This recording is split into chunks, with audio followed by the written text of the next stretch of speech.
allow the children. It's okay. Off your mind. It's okay. She off your mind.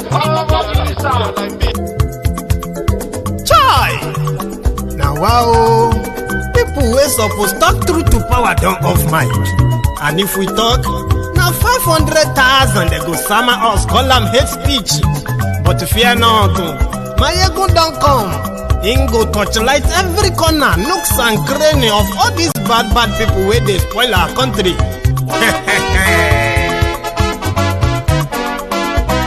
So my people make we laugh, yo yo. My ego don't come, oh yo yo. My people make we shout, oh yo yo. My ego don't come, oh yo yo. My ego don't come, man of the masses, oh yo yo. My ego don't come, oh yo yo. My ego diary politico, oh yo yo. My ego don't come, oh yo yo. This one not the off in mind, oh yo yo. My ego don't come, oh yo yo. And in the touchlight every corner, oh yo yo. My ego don't come, oh yo yo. Okay, some people be they holla say they want the power. Chai. Them be promise us say we go get light and power. Nah. Them hustle sote they can't get the power. But now they know they do anything with the power. Sure. Every day, dollar just they get the higher power over naira. See them talk say make we off mind. But thank God say my ego don't come. So my people make you ladder, oh, yo yo. My ego don't come, oh yo yo. My people make we shout, oh yo yo.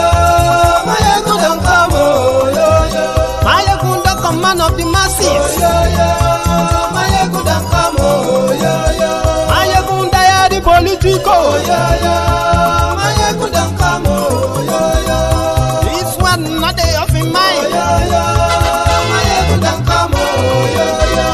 Person where they do evil, no one make person talk. Them say that my yegun, that man too they talk. He too they talk. Say my yegun diary, he they hot like pepper. But every day then they take money in bulk. Woman picking, they the street they hawk. Still them talk say make we no talk. But thank God say my yegun don't come. So my people make you laugh, oh yo yo. My yegun don't come, oh yo yo. My people make you shout, oh yo yo. My yegun don't come, oh yo yo. Man of the masses, oh, yeah, yeah. My ego don't come, oh, yeah, yeah. My ego diary politico.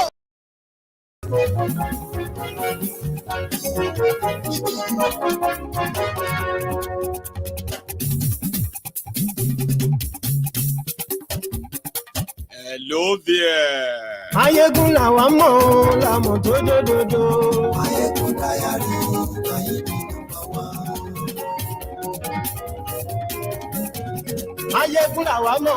Good morning to you, good afternoon to you, and good evening to you from wherever you are watching from. This is Mayegun Live. Glory Facebook, glory YouTube. Mayegun Diary, Mayegun Gbogbo ṣe ń lọ ni Mayegun dá wa sí. Mayegun Diary, Mayegun àṣírí ọ̀jẹ̀lú kì í bò níbẹ̀ o. Thank you so much for joining me from wherever you are watching from, right? Share this broadcast. Invite your friends. Invite your not so friendly friends. Just tell them, Mayegun tún ti dé o. Mayegun don't come. Oh, yo. Godfather is in. Kò sí lọ́rọ̀ Mayegun diary. Ẹ farabalẹ̀ sẹ́ o kẹ́gọ́rọ̀ lẹ́nu. Everywhere you go, online, offline, everybody is singing. All eyes on Judiciary, all eyes on Judiciary, all eyes on Judiciary.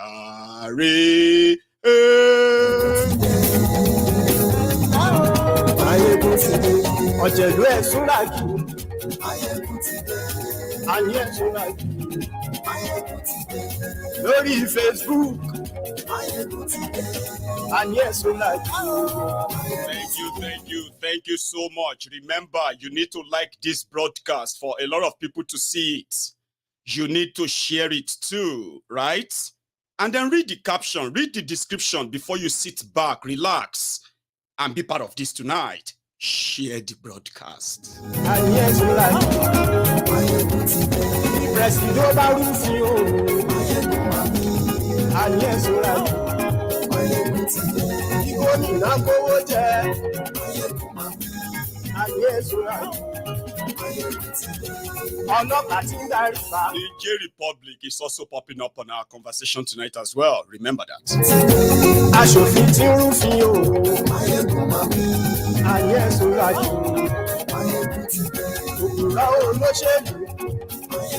And for those who believe that I don't have good news about Nigeria, I have one, at least tonight. Tinubu is going to employ 10,000 youth and train them to be skaters. You will be paid. Okay, but today.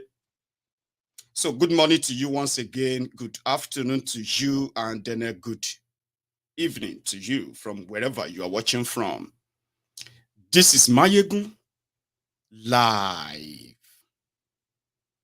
Things are moving too fast in Nigeria than they want you to possibly believe. However, as bad as things are getting, there are those who conducted a poll from Lagos, and they said 62% of you Nigerians are so happy with Tinubu. Ironically, it probably means more than 92% of you are currently thinking, did you ever actually envisage this? I'm just saying. However, ladies and gentlemen, as things get harder and harder, the Mr. Strategists, Tinubu with experience, well, it doesn't seem all this is going to go away by anytime soon. Anyway, so let's take it one after the other. Tinubu, who has been kind of a little bit incommunicado lately, right, seems to have been so good in perfecting the scheme of trial and error, and they've done that with already belly ground Nigeria economy under Bukwari. Now the trial and error has further possibly slit the throat of what is left of Nigeria. Today, a lot of people are groaning and crying and kind of, lamenting, and some are indeed adjusting. Businesses are dying, jobs are being lost, including lives. But to Tinubu and gang, you still have a lot to sacrifice according to them, which somehow has started making that statement of all eyes on the Nigeria Judiciary to begin to trend. That is trending right now, which means a lot of Nigerians are waiting to see if the judiciary will save them from Kolu or not. Whatever that will lead to, what it is currently trending. And it is not trending because of just the election. It's because of the aftermath of it. Because the criminals who indeed replaced themselves and shoveled themselves, they haven't changed. The same attitude, okay, the same rascality, that brought Nigeria to this sorry state. They haven't changed it. They've kind of continued.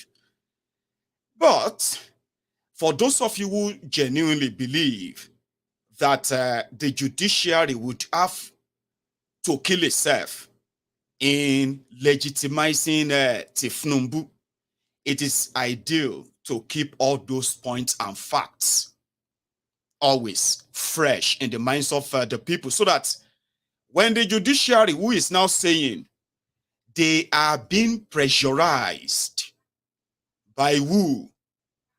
Well, those who are pressurizing them are also helping the judiciary answer the question.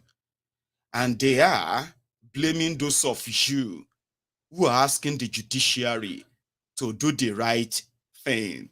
It's been done. There are instances. But when you say all eyes on judiciary, I want to help you kind of widen it so that you can see other mess that the same judiciary you probably are counting on are doing in helping legitimize other fraud, criminality in this same 2023 charade called election. So if the entire place is going to go up in smoke, I bet you can multitask. If you are waiting on the center, the presidential judiciary, to give the right judgment, which is expected according to your law, right? You should be looking other areas too, which I'm going to kind of bring together in this conversation, okay? However, the all eyes on judiciary, that same Nigeria judiciary, the most corrupt of them all, right, is trending and is making the powers that be uncomfortable. Remember when they choose the date for their tribunal, it was kind of with a timetable, okay? They said the time the petitioners were going to present their case, defendants would defend, all of them would submit their written addresses. All of these were kind of, framed, kind of, right? But when it got to the part where, when would you deliver the judgment, it has become a big, big debate. Now, why is it a debate in the first place? Because nobody really trusts the judiciary, your Nigerian judges, who are mostly interested in looking for technicalities than the evidence and their law. Okay? Why is it so difficult to pick a date? Like, why should the people be asking for that date? And then there are other things going on behind the scene, which are, I just read it somewhere that there is this law in Nigeria, they call it a jack law.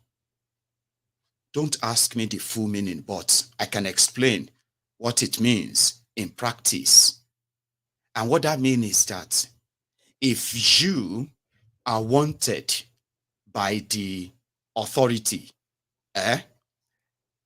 and you are kind of unreachable, they can't find you, they can arrest your family member, your friends, your, people who know you. Because according to their terrorist law, they can use that on you to draw you out from wherever you are. And this is not being used on terrorists. It's being used on Nigerians who actually expresses themselves or by any chance expose any official secrets to the world. So you will be used that JAG law to track you. If they can't find you, they can take your parents, they can arrest you. Meanwhile, according to the same Nigeria law, that is illegal. You cannot arrest somebody for a crime of another person. But because things have gotten so heated up behind the scene that the Chief Justice of Nigeria, right, was confirmed to have met with Tinubu's people in London while pretending to be on a medical trip. And he wasn't alone. There were other judges from the Supreme Court of Nigeria. Now, when that rumor broke out, it started as a rumor, right? When it won't go away, more and more and more and more evidence started coming out. They came out to deny it and said the Chief Justice only went for medical treatment abroad. So what about the pack of other passport that he was carrying the judges, when they released their names, they are members of the Nigeria Supreme Court. What followed was the PR for the Chief Justice, okay, to make it look like some people are targeting him, okay, like some people are trying to discredit him because they don't love Nigeria. So at the end of the day, after issuing a disclaimer, they had to issue a warning. That's the first one. There are reports that Tinubu, Ople Uzodinjofimo, with a Wike of Rivers, they have, including the DSS director, they have met with, they had a meeting where they were sent to the judges of the tribunal with all of the compromise they have on them by threatening them, intimidating them, and telling them that they shouldn't be pressurized because it's called pressure. Asking them to do the right thing is called pressure. Okay? So, the real pressure is coming from the man who actually submitted forged school certificates, forged birth certificates, and then lied about them in the same document he submitted to the same security agent in Nigeria for vetting. Okay? The same person who has a case in the United States of America, a case that borders on drug trafficking, heroin trafficking. The forfeiture that they didn't deny, but they said it's been for a long time. At least he didn't go to jail. So therefore, all the person with all of these baggages, is the one with real pressure. Because if they have to do the right thing, like how they removed the NNPP House of Rep member from Kano few days ago because of forging school certificates, primary school certificates. The tribunal removed him in Kano. Tinubu forged birth certificates, forged the school certificates. Take a look at this. This was what Tinubu submitted, right, to INEC. It's fake. Do you understand? It is fake. Because from the same institution, this is what their certificate actually looks like. So all of this evidence are with the tribunal. I beg, who is pressuring the judges? Or who should be, or who would be pressuring the judges in this instance? So there are evidence of that. They came out, they denied it. There are also the report that Fashola Wike is the wife of Odili, and the rest of them are also doing another round on the same tribunal judges. In fact, they were writing the judgment. Now, first, they denied it. Second, they started going after everybody, talking about the judges to do the right thing or not. It's fake news, according to them, right? But they went as far as looking for the family members of the people that shared the same reports published by majority of Nigerian media. It's like me coming here now and put a header and say, Fashola Wike are writing the Supreme Court, the court judgment right now. And then, quote and unquote, right? And I say media or Uche or Abdullahi or Adewale. Then I wanted to talk about it based on whatever they presented. And then the next thing, they start picking up my families in Nigeria. Why are they triggered? Who is under pressure and who is pressuring who? There are many, many instances of forgery that if they have to follow their law, the case is like concluded. When they said they should disqualify him, it's based on your law. It's not based on just because you think they lost election. Tinubu didn't win any election. I'm not saying you didn't vote for him. I'm not saying that at least some of you actually killed people for him. Even in Lagos State, where you brought out Oro, You brought out Oro. You brought out Diagbero. You brought out all of these people, the military and the police. They are there for you. Even INEC to change the result for you. But yet you got beaten blue-black in that same Lagos. Completely rejected. So I'm not saying you didn't vote for him. I'm not saying people didn't. What I'm saying is that he never won any election. Ever. Because there's no actually, any evidence. Anyway, so who is under pressure? Who is not? Jide Sanwoolu, Ade Gator, Ade Pointer, Governor Point and Kill of Lagos is also facing similar thing. Forgery, left, right, and center. I'll tell you about that one in Lagos. Before we come back to this, all eyes on judges, all eyes on judiciary. We are coming to that. Right? Sanwoolu that managed to get under the radar in Lagos. You know, he's my own brother from Ijebu. He's not from Lagos State. I mean, do I need to remind you of that, right? Sanwoolu is from Ijebu Ife in Ijebu.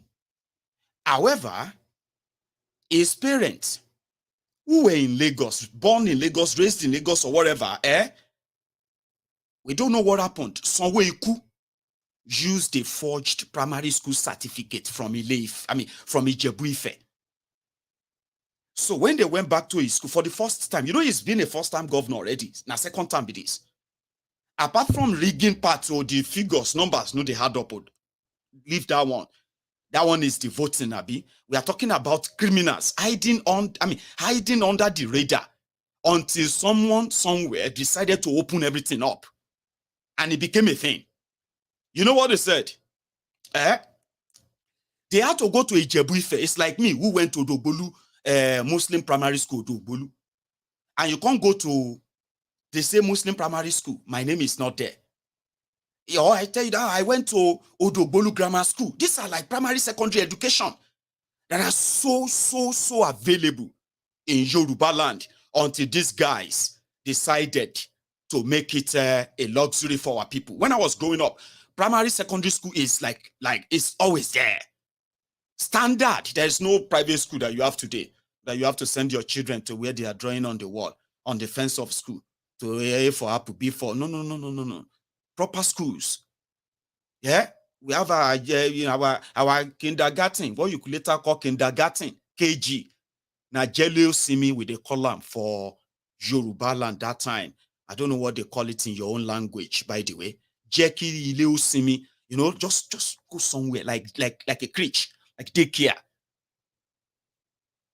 So how could you miss that? How could you even forge that certificate?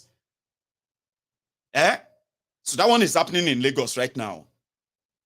Not just that, the deputy, that one had American citizenship. There's nothing wrong in having dual citizenship according to Nigeria law. Don't get me wrong, their law allow you to have dual citizenship or how many citizenship you want to have. And you can become anything you want to become in Nigeria with your citizenship of any country, but Nigeria president. That one, they believe that you must renounce dual citizenship. Leave them. If you want to be president of Nigeria, you have to drop them. And you have to publicly renounce them. But Nigeria is a criminal or crime scene. So this one in Lagos denied that he has dual citizenship, where they asked him in INEC form, he denied. Okay. That became an issue. Guess how they defended that? Just the same way they defended that Tinubu said dual citizenship. Dual citizenship of Guinea for Tinubu.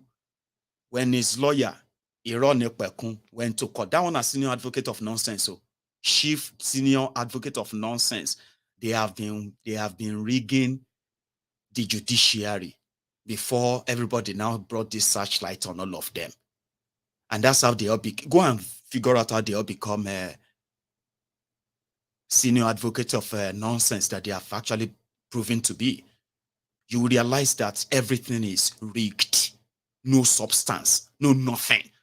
Just legal jargons to sound like legal mind. My learned colleague, bunch of scam artists existing in a crime scene, a contraption called Nigeria, They put them to test in this their trial.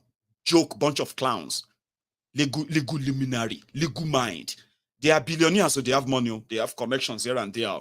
They have that power because they have managed to rig the system in favor of criminals. How do you think criminals succeeded in Nigeria? Lawyers like Ironi Pekun, spewing nonsense that generations cannot even look at and say, wow, this is absolute madness. For example, how do you explain the Tinubu said dual citizenship?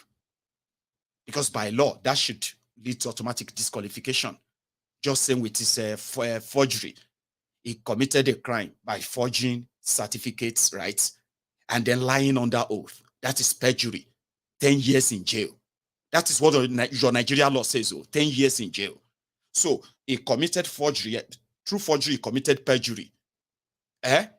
Then, when they asked him, do you have dual citizenship? He said no. So somebody brought that out. God bless you, Jare David. Somebody brought that out and said, here is the evidence. When Ironi Pekun will defend that at your tribunal, you know what he said? He said the passport has expired. Therefore, Tinubu said Guinean citizenship has also expired. Learned senior advocate of nonsense. So in Nigeria, in Lagos, the same Ironi Pekun defending Hamzat, you know what he said? He said Hamzat went to America, okay, to help Nigeria foreign exchange. He said Hamzat went to America and deliberately became America's citizen so that he can be remitting money from diaspora to Nigeria to help Nigeria economy. That is the defense that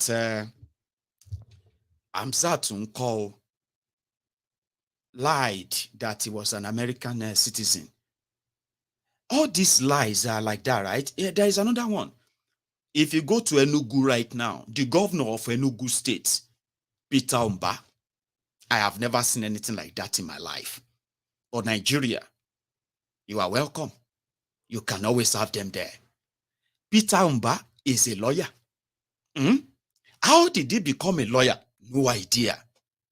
He knew he wanted to run for office and become governor in Nigeria. And he knew what it takes to be running for that by law. Somebody who should know the law. Then he declared that they said if you don't serve. Meanwhile, that also applied to Tinubu as well. I didn't know that Tinubu is also bearing Adekunle until when forged NYSC passing out certificates of Tinubu. I know you only know about the drug this, drug that too. Tinubu also forged NYSC passing out certificates that he served. I swear it's at the tribunal. They submitted that as part of evidence. And they call him Bola Ahmed Adekunle Tinubu something. How? When? Anyway, this Peter Mbah was asked to present the evidence that he served in NYSC. Guess what Peter Mbah did? A lawyer. He went straight to court. In the tribunal, that popped up. Apart from, I'm not talking about the rigging figure now. This is not even INEC this. I'm talking about documentation. That if your law is your law, they are just like automatic disqualification. We shouldn't even be having any conversation about these guys. But it is Nigeria. Yeah? This Peter Mbah went to court. And he told the court, he asked the court that the court must stop the tribunal. The court must stop the tribunal from asking him for his NYSC certificate. He also asked the court to stop NYSC from talking about his certificate he said they issued to him. He also asked the court should stop the NYSC from bearing witness at the tribunal on his NYSC certificate. What are you hiding? 3 prayers from court. And you know something? He got all of the 3 prayers from Nigeria court. Nigeria court said NYSC must not testify. NYSC must never say anything about his certificate. The tribunal must not ask for a certificate. In Nigeria, the same judiciary, so I just thought I should spread it that way so that you can have an idea what you are up against. And you can have an idea where the pressure is really coming from. Is the pressure coming from you asking them to get it done over with? Stop all this, stop delaying it, making it look like people will be kind of they wear you out until it doesn't really matter, or you don't really have that energy anymore. That's what they are doing, Abi. So who is pressuring who? The tribunal judges that sat through all of the whole thing. So it's going to take them longer time to think about what is right than when listening to all of the evidence. Like, I don't understand. Who are they talking to? So if there's any pressure, is that pressure coming from you asking them to get it and done over with? Tell us the date and come and deliver whatever you want to deliver so we'll know what is next. Is that you? Or the people that are asking them to hold on? I mean, who are they holding on to? Who are they? I mean, I don't know how it works, but they are saying that you are pressuring the judges. You are saying a lot of things. And at this point, they will use that their jack law on you. Every time you push about judiciary, all eyes on judiciary, and every other thing you cook out there, whether them be truth, whether them be lies, you will be treated as terrorists until when they are comfortable of making the announcement. And same thing goes for the Supreme Court. The whole thing will be dragged until Tinubu is celebrating 1 year in office. And as usual, they were already telling you, move on, election is over. Of course, election was over. But the consequences of what happened is now biting every one of you so hard. Now everybody, they cry. Stop telling people that they will cry for 7 years. They will cry for 7 years, 10 months. Baba, the worst type of cry, you see people who cry out. That's what I learned too, okay? It's very healthy, okay? If you feel sad, if you feel disappointed, heartbroken, sure you get that it got you to that stage of being teary or cry, like shake. It is very healthy to cry out. Speak it out. Let it out, let everything out. If you have to cry and not do that, it is very healthy. You know what is not healthy? Living in denial. You know that one? It is the silent killer. Living in denial when you know what has changed or what is changing or what you are going through. Or you are putting up a smile anyway. Not just that, you are even saying those who are crying, they will cry forever because things are getting better. Living in denial is like somebody with the bottle in own pain, his own cry, bottling it. It is a silent killer. It is worse. And people should feel sorry for you when you say that. You will cry for another 5 years. You will cry for another 10 years. Really? It is healthy to speak out and let it out. And sincerely speaking, majority of those who are speaking out are kind of better off. I'll tell you. A lot of people, whether they are in Nigeria or not in Nigeria, right? They have never expected anything from the same rogues that looted and depleted Nigeria to what Nigeria has become. So they are not expecting anything. Which means when all this starts happening, or when they started happening, you know what happened? A lot of people were able to kind of adjust, manage through, and being kind of finding their means. Those who couldn't are kind of getting out of Nigeria because they can get out of Nigeria. Do you understand what I mean? But those of you who had this audacity of hope in empty people, in kleptomaniacs. You are those who are suffering. You are not just speaking out. May I tell you?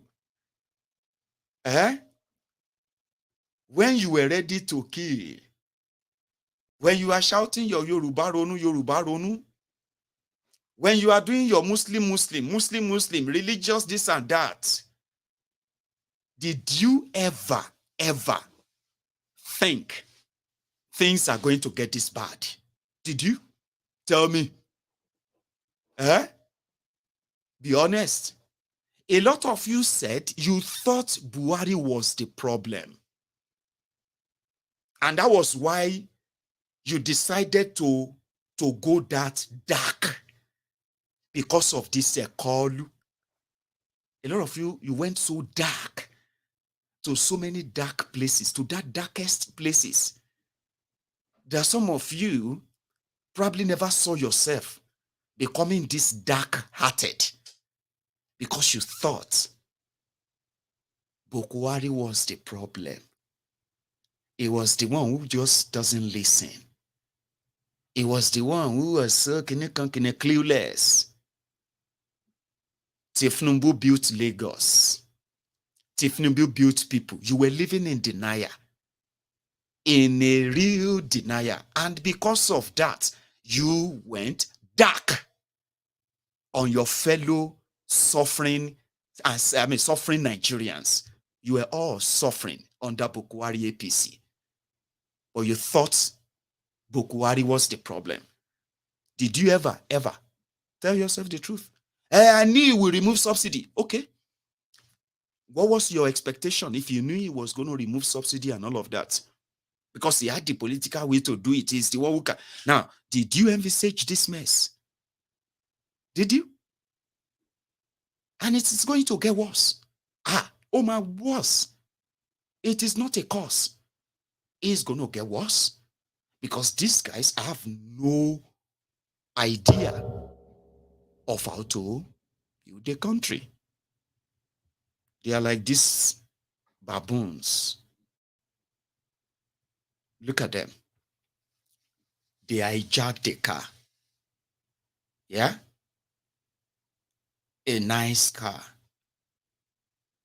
But the problem right now is they can't drive it. So you see this picture depicts what Nigeria has become under these criminals. Right? They hijacked Nigeria. Yeah? Like a car. But the problem right now is to drive it. They can't. Do you see why I said it's going to get worse? I can further explain this through the real life happenings under them. So when you build hope that they are going to invest in electricity, invest in infrastructure, invest in manufacturing, help industry to create jobs, good paying jobs, improve the strength of the naira against other currencies around the world, improve the lives of Nigerians. I'm just like, what are you talking about?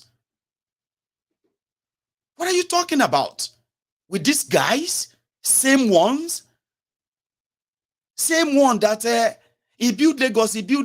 When Fashola chased people for Oshodi, it was like the 10th wonder of the world. Have you forgotten? He built Lagos, he will build Nigeria. From what? From clay and water. I don't know. So do you see why some of us are not really in any way disappointed? Because we don't expect anything from them. You shouldn't too. So you didn't plan for this. You didn't prepare for this. Look at this. Came so early. So what has changed? Nothing. Nothing has changed. The poor keeps getting poorer because by design, that is how it's going to be.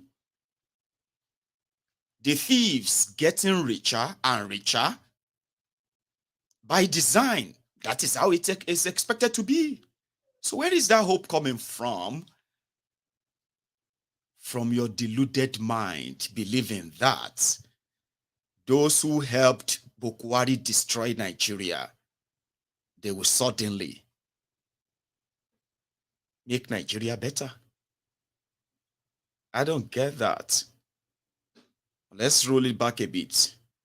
When Obasanjo became president of Nigeria, at the time, well, Nigeria was almost ground zero, if not ground zero. And that then came Yaradua. Numbers don't lie.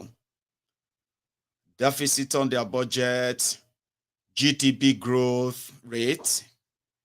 And then came Jonathan.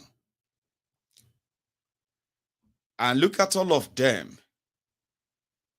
The whole thing started depreciating under Jonathan. Then the disaster came in. Bukwari from 2015. Same thing on their budget deficit where they were borrowing to spend, not borrowing to invest and improve the value of that loans, right? These are graphics. So if you don't understand graphic and all that, no worry. Just a look at like that. As you do your screen like that, just a look at. You will understand it very soon. Okay? So here is, okay, let's actually bring together the ones that are close by at the time. Jonathan. But before Jonathan, this guy. When it comes under debt to be stolen or debts to be invested, and what impact did those have on Nigeria until you got to this stage? Then Jonathan came. He made so much money. He was still able to kind of keep the debt of Nigeria at the time around $7 billion. Then the disaster came in. Bukwari, APC, Egbekegbe, and boom, boom, boom, boom, boom, boom, boom, boom. Everywhere stew, everywhere red, because the thieves were in charge. The repercussion of that, by using the same graphic, is old, not new one. So you come by this. The effect of all of this on Nigerian, what have you, as well as, you know, how they took care of themselves and how things got out of hand from those who came to save Nigeria. Thieves can't save anybody. It's just not possible, okay? But let's go take a look at the effects. So afterward, what did you get? Unemployment too, exchange rate too, price per fuel, inflation, and all of that, which are direct impact on the rest of you, the rest of us, by the way, because now everybody, they collect, except if you're also living in denial, like some of these loonies. Anyway, all eyes on judiciary. People started making statements with them, you know, like printing T-shirts, you know, printing souvenirs, and then putting up a billboards, telling them that all our eyes are on you. Because the report we are now getting is that since they have already used the foreign reserve of Nigeria as collateral for loan, And most of the assets of Nigeria have been sold to themselves at cheap prices. And there's no chance that you're going to get all of this back from these rogues.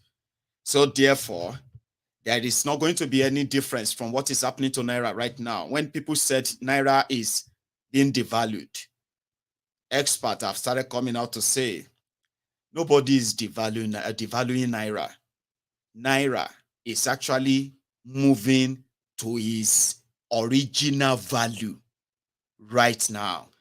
You see, Nigeria has lived a lie for so long. These criminals, they have made you live a lie for so long.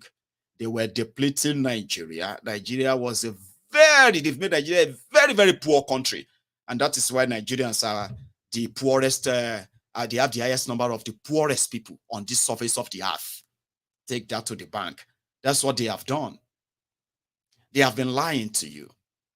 In all honesty, a country as big as Nigeria, okay, a country as big as Nigeria, who can't make any production of anything that is massive enough, right, to cater for all the need of those in Nigeria and take over, use that massive size to take over the West African markets. For years, Nigerian criminal leaders, they have made you a beggarly country, a big for nothing country, unfortunately. Sure you get. So they were using the crude oil to power Naira. Any small thing, they will say, Nigeria is the highest exporter of crude oil in Africa. Bam, crude oil. Nigeria will be one of those that will determine the price of crude oil then. So Naira, okay, let's give them this value. Oh, you have crude oil. Let's give them this value. Today, the crude oil is almost useless now. Yeah, no thanks to the criminal leaders you have in Nigeria. It's almost useless. At a point, nobody wanted to buy Nigeria crude oil. Do you remember that time? Nigeria crude oil were in vessels all over the international water, floating here and there for months. Nobody won't buy them. Nobody won't pay. Remember? During the corona time. Okay. So when the crude oil was no longer bringing the what have you anymore, what happened? Naira started nosediving. The criminals who didn't invest in the local industry or anything at all, no manufacturing, no nothing, that they invested hugely and massively in and patronized. So their secrets, their yansh opened up. So what happened? Naira is now like almost nothing. And that's exactly the value of Naira. The value of your currency is based on what you have in backing it up. Some people back their currency with gold. So whatever you want to back your currency with, you must be very honest, sincere, because that is your life. If the value of your currency, right, becomes a trash, you are finished as a people. Ask those who are businessmen and women from Nigeria, ask them what they face when they have to do their trade in order to serve that same Nigeria, all because of the valueless Naira. Ask those business people. They'll tell you more. So when you see those who have gold, when they want to back their currency of their country with gold, that gold, they make sure that it is not for all Tom, Dick, and Harry. It is not for compensation of family of anybody. This is our country. And if anything should happen to it, we are done for. Yes, you are done for. Like they have destroyed that black gold called the crude oil in Nigeria and many other things like that. So what do you have to back it? You see, you have to depend on importing almost everything. Almost everything. So when they say they are devaluing Naira, the Naira is big. No. Naira is going to its real value until you have a real country, until you have people the real people who know what they are doing. And in this instance, in Nigeria, that is like looking for diamond inside sawdust. Except somebody keep it there, you will never find one. You know what I mean? Except somebody keep it there, right? Maybe you could, maybe you would never. Because the sawdust are the criminals who have polluted the entire space. Okay? So when people were like, all eyes on judiciary, I'm like, the judiciary are so here, they are same humans, right? And if I am very much honest with myself, the ideal thing I can tell you is, okay, you should manage your expectation so that it doesn't sound like, what are you saying? Because people are taking it serious for real, right? They are pasting, like I said, they are printing share, they are printing souvenirs, telling people who cares to listen. At some point, they are like doing some small rallies to say, all eyes on judiciary or else we are dead in the hands of this guy. So, and they are responding too. Somebody put this up somewhere, I think it was in Abuja or so. Another person put this up, I think somewhere in Abuja, but they couldn't take this. So they have started taking down all of this billboard. Like I said, when they see you share this, you are considered as somebody who is trying to intimidate the judges. So the judges should just give you the date for your judgment. And I think with that, maybe this whole thing, I don't know, right? So others, for example, they saw this flag boy in Abuja, and it was all about all eyes on judiciary, all eyes on judiciary, everywhere you turn to, right? Yeah. Yeah, right now on the street of Abuja. This is flag boy doing his thing. I was just driving by and I saw him and I said to myself, no, I'm going to reverse back to capture this moment. Yeah. All eyes on the judiciary. All eyes on the judiciary. Give me the other one. Give me the other one already. I love this vibe. Yes, that's the spirit. That's the spirit. That's the spirit. Well done. Well done. Well done. Give me the way. Give me the way. Give me the way. Give me the way.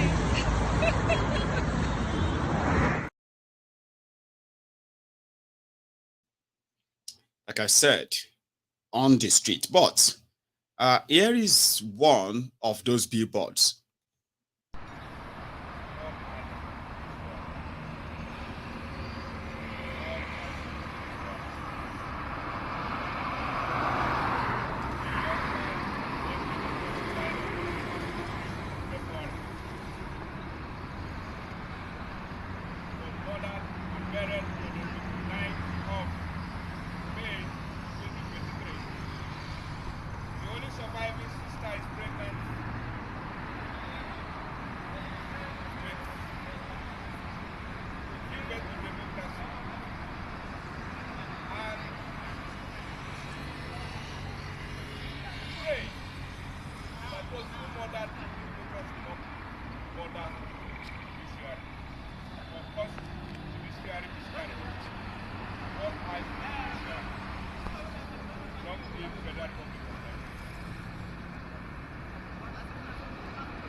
And someone saw one, I think it was in Warri, somewhere in Delta State, by the way. Short one.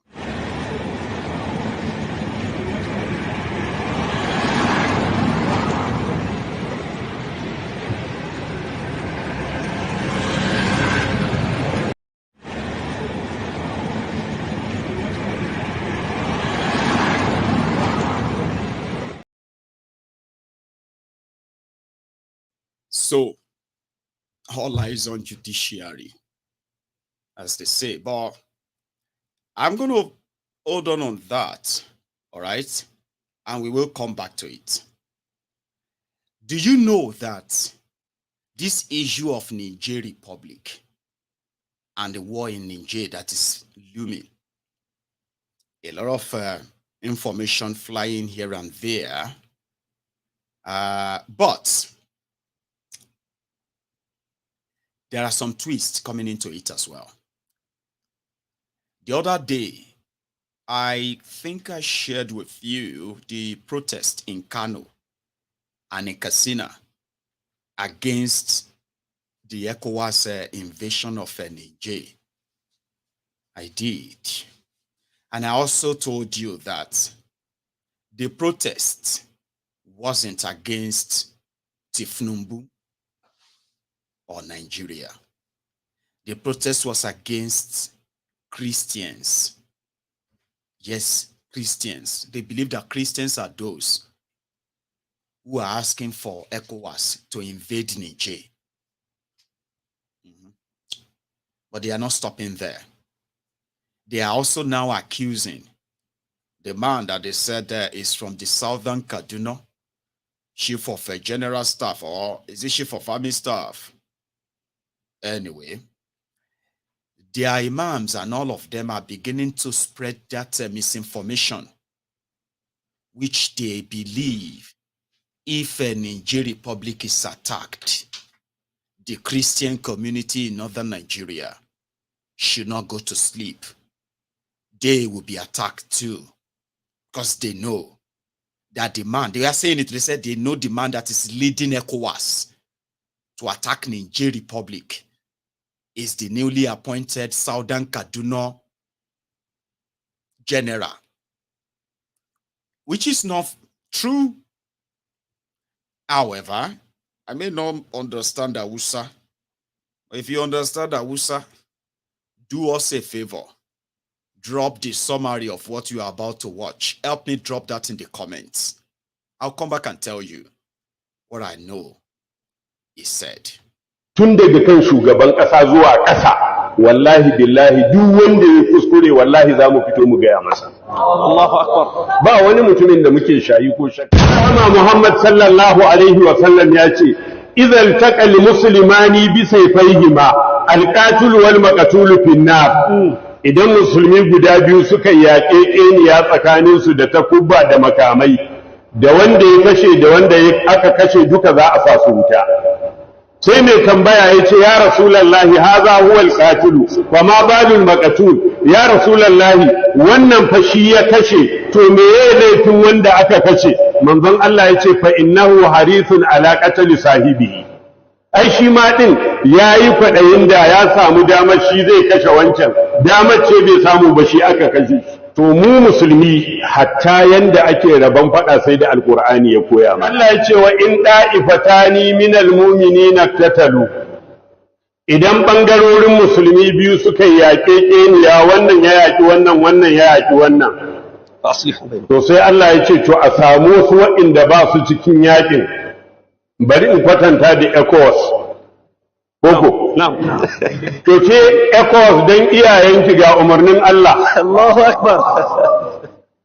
Allah ya ce wa in da'ifatani minal mu'minina tatalu fa aslihu bainahuma, ku yi sulhu tsakaninsu. Sai Allah ya ce fa in bagat ihdahuma alal ukra, in ɗaya ta ƙetare iyaka akan ɗaya, fa qatilul lati tabghi, to ku yaƙi wadda ta yi bagayu akan ƴar uwarta hatta tafi a ila amrillah, har sai ta dawo ta bi umarnin Allah. Fa in fa'at, in ta dawo fa aslihu bainahuma bil adli wa aqsidu. To ku masu adalci, ku daidaita tsakaninsu, a karanta ma kowa nasin hadisi da na alqur'ani. Domin inna Allah yuhibbul muqsidin, Allah yana son waɗanda yake masu adalci. Me yasa aka ce ku yi haka? Domin innamal mu'minuna ikhwatun. Kadai kurin waɗanda yake ɗan uwan juna su ne mu'minai. Saboda haka fa aslihu baina akhawaykum. To dan me za a zo da rana tsaka a haɗa mu faɗa da Niger? Niger ɗin nan, tsakanin Niger, idan mutum ya karanta infaqul mawisur na sarkin musulmi Bello, za ka gane da Niger da Najeriya ƙasa ɗaya ce da gangan aka raba mu biyu. Addininmu ɗaya, yanayin siffar jikinmu ɗaya, yanayin yanda akwai Fulani a Niger akwai Fulani a Najeriya. Akwai Hausawa a Niger akwai Hausawa a Najeriya. Ba mu da bambanci, kuma su kusan 95 bisa 100 mazaunan ƙasar su ma gaba ɗaya musulmi ne. To ke muslim ticket, kya je ki yaƙi ƙasar musulmi?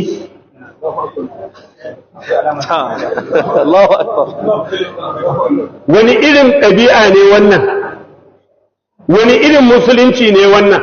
In ga cikinmu nan gurin, ina ko rantsuwa ne da Allah ba zan kafara ba, akwai DSS a cikinmu, jami'an tsaron da suke ɗaukar rahoto su kai ma gwamnati.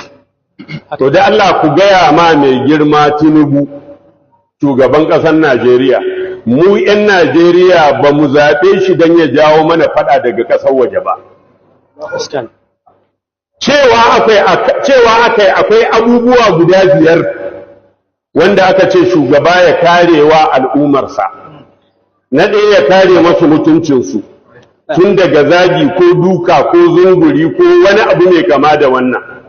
Na biyu ya kare masu dukiyarsu da ɓarawan zaune da na tsaye da mai haɗa satar ka yaƙe shi. Na uku ka tsarewa mutane hankalinsu. Na 4 ka tsarewa mutane nasabarsu. Na 5 ka tsarewa mutane addininsu. Cikin abin da aka lissafa ɗin nan ina maganar jawo faɗa tsakaninmu da wata ƙasa. Mu babu wani mutumin da za mu goyi baya ya zo ya wargaza arewan nan da su Saddauna suka yi ɗawainiyar kafa. And whatever other jargons he had to say, I just want it to be on record, okay? So, they are not blaming the government of Nigeria that is behind the invasion of Niger. They are blaming Christians who want to go there and kill Hausawa, kill Musa, kill Fulani. Meanwhile, the Hausas are in Niger, Hausas are in Nigeria, Fulanis are in Niger, Fulanis are in Nigeria. So, those who are sending ECOWAS, Christians who are sending ECOWAS to go and kill Muslims, they should think twice. They should think twice. Because it's like going to go and kill our brothers in Niger. So definitely, we are not going to let that happen. And I think that's why they send them as delegation to Niamey. And that was the beginning of the rumor that the junta in Niger, they are now ready for negotiation. You've read that about, you've read about that in the papers, Abi, online. Yeah, the breaking news. Niger junta are now ready for negotiation, for dialogue. Now, those are fast. Some of them, they send them to Niamey. Okay? And they met with the junta head and the junta themselves, like they had a meeting and all of that stuff. But there was never anything called negotiation or dialogue. Nothing like that. But I understand that with the tension that is rising, especially outside Niger, that kind of message can kind of like go down and be like, okay, yeah, negotiate for what? That they are going to return the removed president back to power? Or what negotiation or what? But you see, Kama, some people who kind of love Kama, they will tell you, they will say, oh, Kama na beach. It go serve everybody according to your deed. Anyway, it doesn't kind of play out that way, just like that, okay? But in this instance, right, just early this year, the man they removed in Niger that is about to cause war now, Bazoum Abinkon, he was a lover of coup. He was a lover of coup. Remember that Chad president who was a coup leader in Chad? That man that led his, remember him, that led his people, the soldiers into Nigeria chasing Boko Haram. Then he died in one of those fights. His son took over in another coup. He upstaged all the generals and he made himself president. That's it. The one that they removed in Niger, he was the president who actually carried out a civilian coup few months before he made this video. It was with Talon. I said Talon. It was with Macron in Spain, and he was singing the praises of what do you call it? Of the Chad coup. There's that clip again. Hang on, yeah, I found it. Le pays était agressé de l'extérieur, on le sait.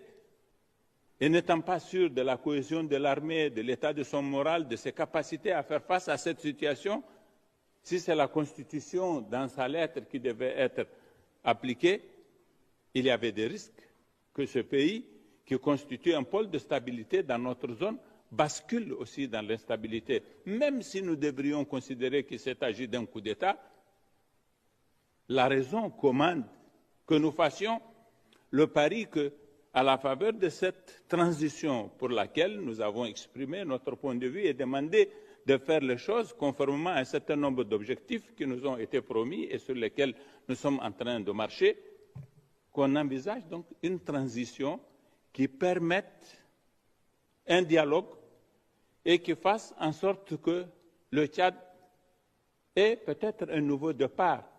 C'est le pari que nous avons fait pour la stabilité de notre région. Nous aurions pu être très à l'aise pour dire que c'est un coup d'État, nous le condamnons, et après, qui va faire face aux colonnes des rebelles? Et si elles venaient jusqu'à N'Djamena et qu'il y a une guerre civile, quels vont en être les résultats? Qui va appliquer la Constitution en ce moment? Quelle est la modalité de l'application de la Constitution? C'est autant de questions complexes que nous nous sommes posées et qui ont présidé à notre décision de dire on fait le pari avec les militaires. You understand? He was talking about the stability of the region, and the transition was smooth. You know what I mean? Like there was like a bloodless and all that. So, and they will continue to help. The collaboration between Niger and Chad and all the rest of them will continue to feel stronger. That France should give his blessing to the son to take over from his father.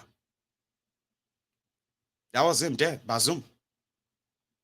So Bazoum got removed a few months after that in a bloodless coup. Nobody was killed. Nobody was nothing. It was blood. It was smooth. And the junta already appointed their own excos. Like they have already appointed their own ministers. They've appointed prime minister as well. Somebody that's like a civilian. They are already like running the country. Like, you know what I mean? Sanctions that ECOWAS placed on them, they are already saying they are going to come out of the sanctions stronger. Like Russia. Yeah, that's what they said. You know how many sanctions they put on Russia or more? Russian money now has gained 60% against the dollars from the last time they started the war in Russia. I'm not kind of giving that as, what have you, the same case in Niger. But they are saying they're going to come out of it, all these sanctions. With sanctions, we'll be fine. We're going to get our grains directly from Russia. We signed a deal with them. They're going to get grains from Russia. They're going to get a lot of things from Russia anyway. So they will survive, they are saying. Oh, you see this guy? Bazoum? We have a reason to charge him for high treason. In fact, right now, the only negotiation that is available is when ECOWAS is ready to stop all their nonsense and go back home. That's the only negotiation that is available, because right now, it has become the mandate of the junta in Niger to try the former president. But where did the rumor of they want to negotiate, I mean, they want to dialogue came from? I told you, it came from all of these northern clerics who went to Niger and they met with the junta. They were introduced to the junta. And that was that. There was nothing about being we are ready to negotiate for what? That they are going to put him back in power? Well, that was yesterday. So today, they already announced that they're going to try him for treason. Himself, member of his government, member of his family. And if they are found guilty, now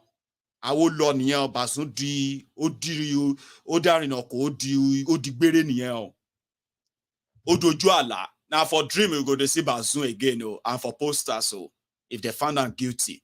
So now those people they won't negotiate. I'll show you that meeting. That those who wanted to kill Christians in Nigeria because of Niger, the meeting they were at to try and stop the war. Here.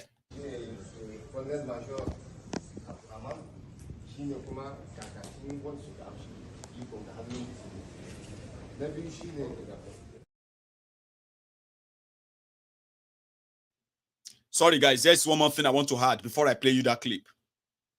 Somebody told me and said, one political mistake that Tinubu is making or has made is that being the one to help put together the ECOWAS that they want to attack Niger.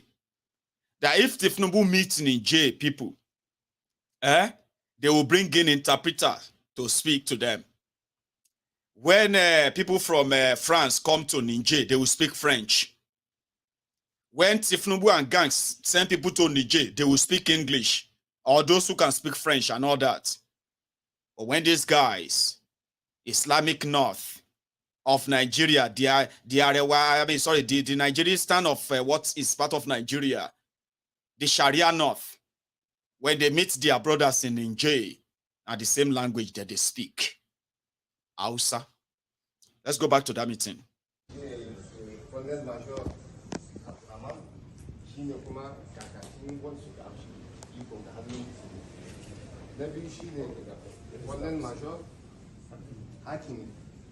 Minister wanda ke kula da lafiya yan Nijar ko mamba ne na wadanda suka amshi iko a hannunsu kusan shi kuma akwai colonel mai zama shi ko minista ne mai kula da ruwa harka abin da ya shafi ruwa da mahalli yawa da mahalli shi ko mamba ne na sojoji wani suka iko a cikin hannunsu ni ko ni ne Dr. Bubakar Sumana ni ne mai kula da fada shugaban kasa minista mai kula da fada shugaban kasa da kenan yanzu zan ba malamai su ma mutanen kuma su gaya muku da wadawa kenan musan da wadawa Ibrahim Sen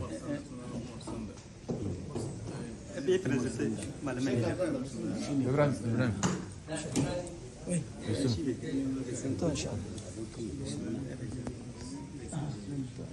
Assalamu alaikum.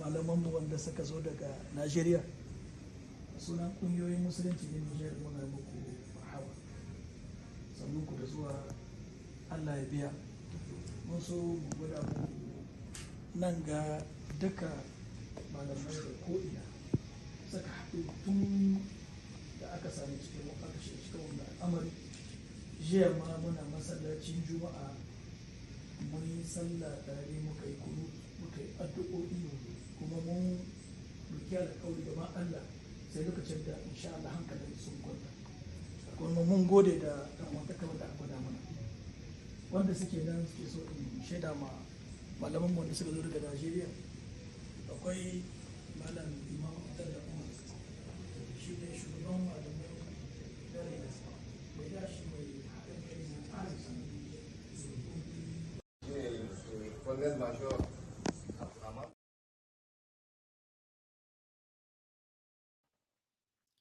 After the meeting and they returned back to Nigeria, they told their friends there that they were ready to dialogue. Whatever that means. Because few hours after that, they made this announcement. Good enough, I found someone who subtitled it. Okay? No dispute. Let me take this one. I'll take the cover off. And then you can watch this. They said they are going to prosecute Bazoum. And among other things, they had to say. And this doesn't look like people who are saying they want to negotiate, when we all know that the reason why the ECOWAS is about to attack Niger, invade Niger, is because they want to reinstall democracy, which is they want to return that Bazoum back to power. And the junta says they are going to try him for treason. Treason is like crime against your country and is death. If you are found guilty, you'll be killed. So does that look like people who wanted to negotiate, or they just want to hide the stake so that these people can get sense before? I don't know, but listen to this. Les transitions tiennent à informer l'opinion publique nationale et internationale que depuis les événements du 26 juillet 2023, des allégations des plus fantaisistes et mensongères sont véhiculées par certains lobbies en relation avec des responsables politiques ouest-africains au plus haut niveau et de leurs mentors internationaux. Le CNSP et le gouvernement de transition dénoncent avec force la campagne d'intoxication et de désinformation ainsi entretenus à dessein pour le seul intérêt d'un individu et de son clan.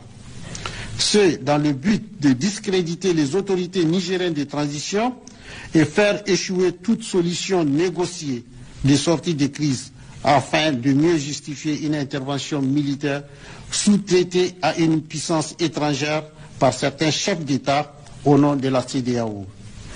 Les autorités nigériennes de transition regrettent cette attitude d'une certaine communauté internationale qui consiste à manifester sa solidarité vis-à-vis de quelques politiciens du régime dessus et en même temps manquer d'empathie envers les populations nigériennes durement éprouvées par les sanctions illégales, inhumaines et humiliantes de la CEDEAO qui vont jusqu'à priver le pays de produits pharmaceutiques, des denrées alimentaires de première nécessité et de fournitures en courant électrique.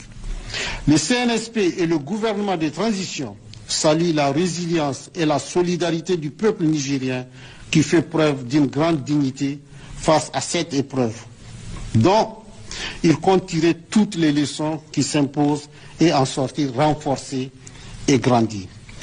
Le CNSP et le gouvernement de transition rassurent les Nigériens que, sur instruction du président du Conseil national pour la sauvegarde de la patrie, chef de l'État, son Excellence le général de brigade Abdourahmane Chani, toutes les dispositions urgentes sont en train d'être prises pour atténuer au maximum l'impact des sanctions de la CEDEAO sur nos vaillantes populations. Enfin, s'agissant des responsables du régime dessus interpellés, le CNSP et le gouvernement de transition réaffirment leur ferme volonté de respecter nos lois et règlements, ainsi que les engagements du Niger en matière de droits de l'homme, et ce faisant, de les traiter avec humanisme, conformément à nos valeurs traditionnelles et religieuses. En ce qui concerne le cas précis du président déchu, le CNSP et le gouvernement de transition invitent toute personne de bonne volonté, épris de paix et de justice, à s'interroger sur la sincérité de sa prétention à soutenir qu'il est séquestré. Alors même que les militaires n'ont jamais investi sa résidence présidentielle et qu'ils disposent encore de tous les moyens de communication. En outre, le CNSP et le gouvernement de transition rappellent que le président déchu reçoit régulièrement la visite de son médecin et que la dernière visite de ce dernier remonte au samedi 12 août 2023 de 11h30 à 15h. Aussi, après cette visite, le médecin n'a soulevé aucun problème quant à l'état de santé du président déchu et des membres de sa famille, tel que d'ailleurs confirmé par un message de l'intéressé à ses proches et aux médias internationaux. En tout état de cause, le gouvernement nigérien a réuni à ce jour les éléments nécessaires de preuve pour poursuivre devant les instances nationales et internationales compétentes le président déchu et ses complices locaux et étrangers pour haute trahison et atteinte à la sûreté intérieure et extérieure du Niger suite à ses échanges avec les nationaux, des chefs d'État étrangers et des responsables d'organisations. You got it? Okay. If you don't get it, forget about it. You got it? Okay. If you don't get it, forget about it. You got it? Okay. If you don't get it,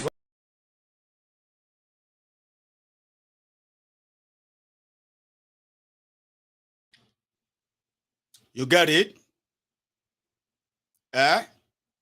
Well, if you don't get it, forget about it. So they managed to interpret it or subtitle it to some extent, but yes, that doesn't look like people who wanted to come and do negotiation, though, because they are going to start their trial soon. They are, like I said, they've already appointed a prime minister. This is their prime minister. This is the prime minister of Niger now.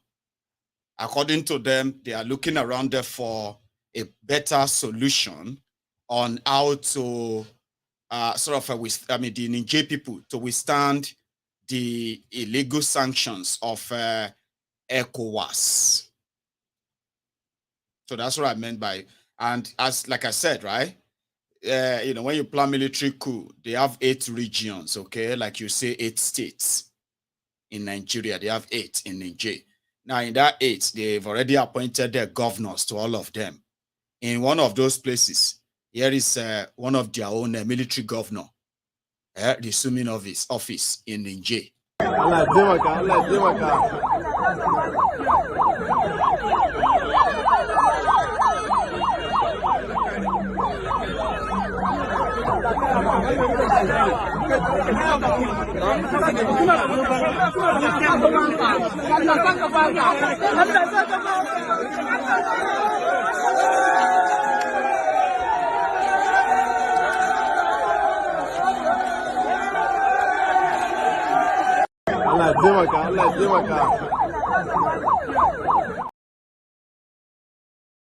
That's them.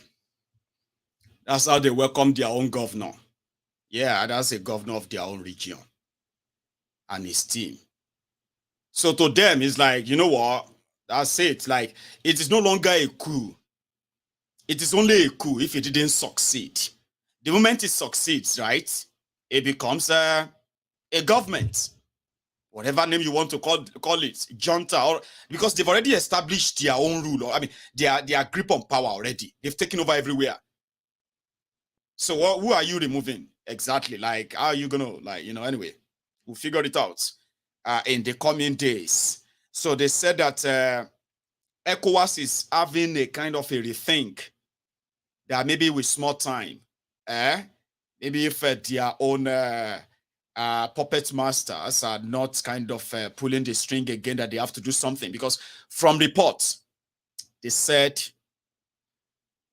the longer this takes, the settled these guys are going to be. That is the message from France, from the US, and then from the rest to all these West African countries, that listen, every day is crucial. This coup took place on the 26th of August. 26th of July. This is 14th of August. It's going to be a month soon. And before you know, it's going to be 2 months. It's going to be 3 months. It's going to be 6 months. You can't take them out anymore. So all this negotiation that you are all talking about, that we don't think is going to work. But that is why people are now saying that, okay, let's see how this plays out.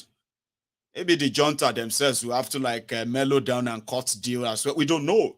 But as it stands, like you heard from that broadcast, they have people who are willing and ready to support them in defending the fatherland. They call it Niger.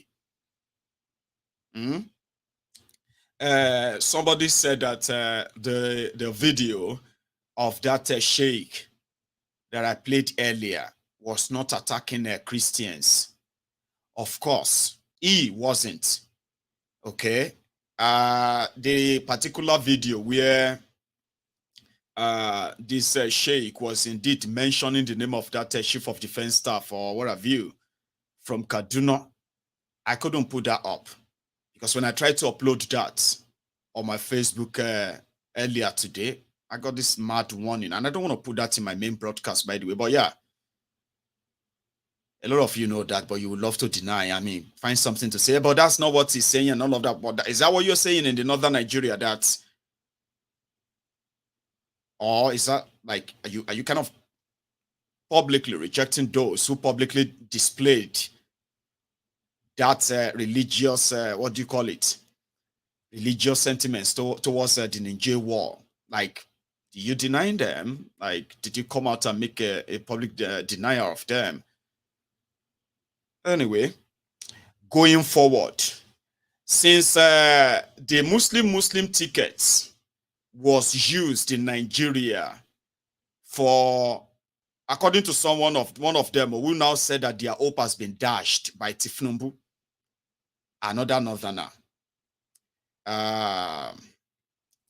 This man is one of their APC, a member. And he came out and he wrote a letter to Tinubu by kind of telling him that we might have used Muslim ticket for election, just to win election. But it seems that your decisions and your actions since you have been sworn in have been showing that it wasn't just for election. Muslim ticket was just for election. It was for more. I mean, that's a letter from APC, Egbekegbe to Tinubu, that their party chairman, Gandola, a thief, is a Muslim. Their party secretary, Ajibola, what's that one's name? Is also a Muslim. And of course, they have been picking all this from all this decision. And this is from a Muslim North, saying that we can't call ourselves progressives anymore if all these things don't really play out in a country that is as divided as Nigeria. And talking about your decisions as even as the president, since you are sworn in, that's coming from one of them. So this woman, you remember, she is not going to let you move on. Like they will say, election is over, move on. You know, they're talking about moving on from your life that they're about to squander. Like, how do you do that? Here is a message. Esther, oh my God, I'm not sure. Somebody has to speak. And if I am the one to speak, I will speak. I'll tell the truth. I fear no man but God. I just want to do truth. I like truth. I have noticed that Nigerians, we have moved on politically. We have moved on. We have accepted what has become. On one side of our mouth, we say we did not want Muslim tickets. We shouted it, we jumped, we said everything. We don't want Muslim ticket. And then on another side of our mouth, we have accepted it and we are going on. So I came to say, no, we can't accept it. This government is still Muslim. And so some of you have just collected it. You are even happy to be, you are wishing that somebody you know will be made ministers. Ministers over what? Ministers over illegality? Ministers over illegality? You saw how these people became, they won, quote and unquote. They didn't win. You saw how, while the thing was being tallied, they had announced, and they said, go to court. So we are in court. Why have you passed? Why have you stopped saying the same thing? Why are we not standing and saying, no, contrary to evidence, we will stand. Contrary to what is being done, we stand on what we believe. The prophecy was that there will be a new Nigeria. Is there a new Nigeria now? Is there a new Nigeria now?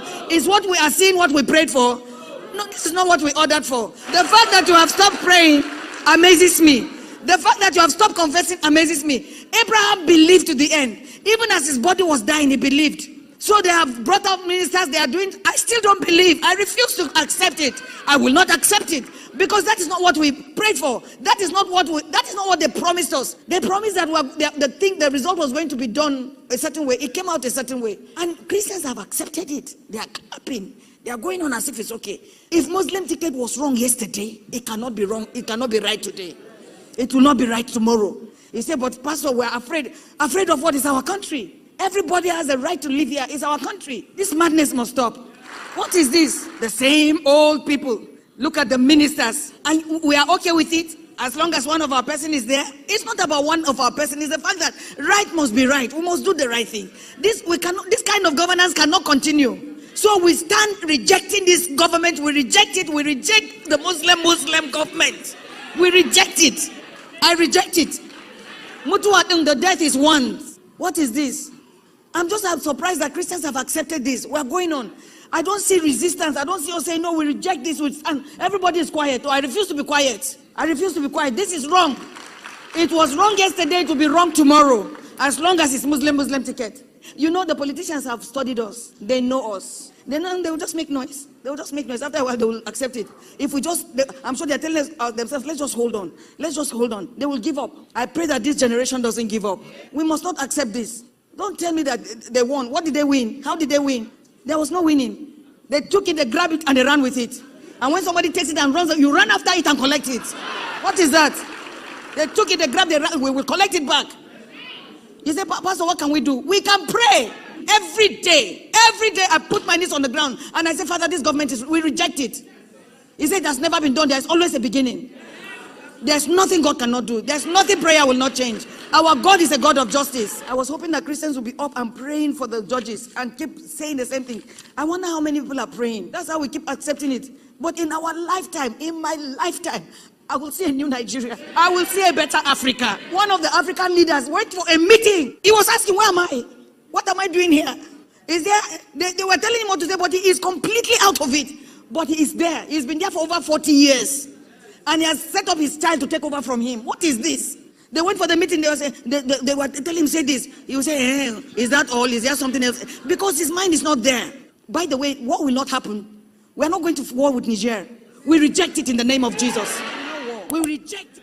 There will be no war. Nigeria will solve their problems. Let Nigeria solve their problems. Let us solve our Boko Haram problems first.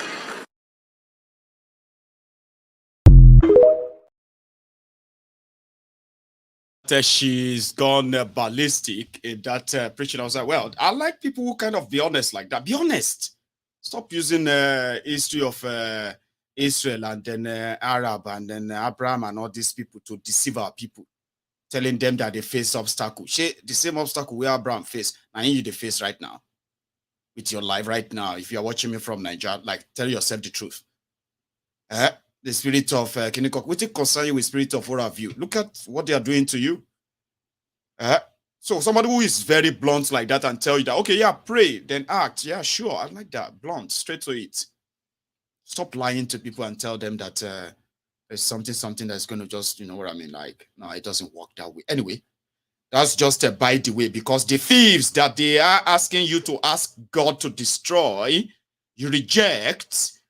These thieves are also developing something I can call immunity from being destroyed by just prayers. You know that? Akpabiole. In order to enable all of us to enjoy our holidays, a token has been sent to our various accounts by the clerk of the National Assembly.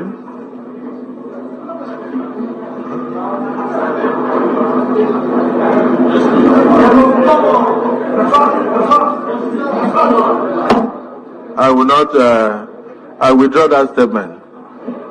In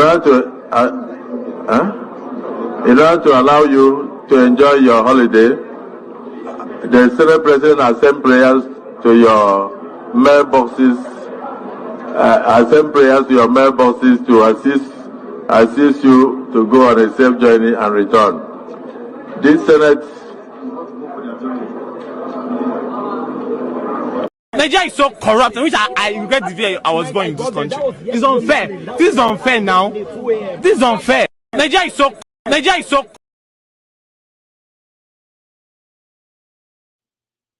Just about a year ago, or like over a year ago now, Godwin Obaseki alerted Nigerians with what APC, Egbekegbe, was doing. A lot of people who had no clue of this ruin or what it actually means, they defended APC, Egbekegbe. Bokwari left, and left the carcass, left the Korofo for Tinubu, but they no born and well to come and tell you the truth that Nakpangolo then carry give me. Even myself no have a clue what to do. They've destroyed Nigeria so terribly bad that they were printing money, Baba, by law. By law, for those 8 years, the total money that was supposed to be printed by the Central Bank of Nigeria for the government of Nigeria as a small loan, by law, should be 255 billion naira. Chobo, 255 billion. That is how much they should have borrowed Nigeria government under Bokwari Central Bank by law. But they breached that law. They buried it. They burnt the law. Emefiole printed 24 trillion naira. 24 trillion for Bokwari. This guy raised the alarm at the time. And the thieves who shared the money are also back. Sharing again. I'm still coming back to you, Akpabiole. Obaseki. The country will go and sleep. At the end of the month, we all just go to Abuja and we collect money and we come back and we spend. My brothers and sisters, I am an economist. I'm an investment banker. We are in trouble. Huge financial trouble. First, what we used to rely on, crude oil. Forget what you are seeing now at $70, $60 a barrel. It is only a mirage. It's only a question of time. Because the major oil companies, Shell, Chevron, who are the ones producing, they are no longer investing as much in oil. Chevron is now one of the world's largest investors in alternative fuel. Shell is pulling out of Nigeria. So in another year or so, where will we find this money that we go to Abuja to share every month? Last month, or we got FAC for March. The federal government printed an additional 50 to 60 billion to top up for us to share. We say remove subsidy. They say no. This April, next week again, we'll go to Abuja, we will share. By the end of this year, our total borrowings,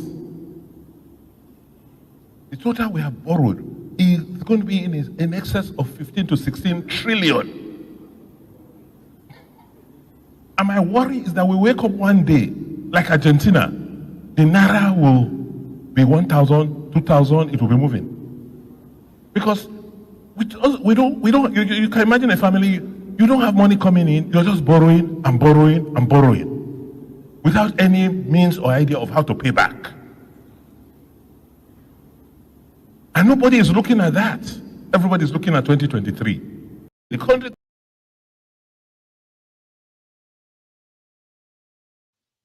And you are now in that 2023. Somebody said, how will those states be?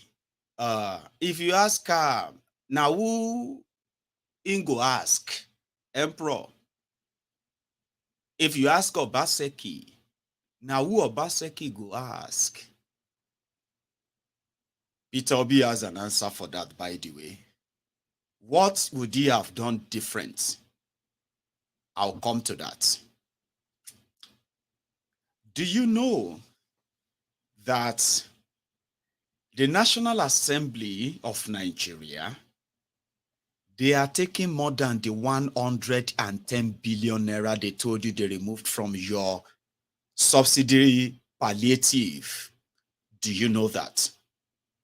No? Okay. Do you know that the 110 billion that you heard of, first 70 billion, second 40 billion. The 70 billion is just for the new law, for the lawmakers who came back in 2023 to just use them whole body, just take an old body. If you need to buy, to get a house, if you need to take this 70 billion, take a whole body. Then they took another 40 billion.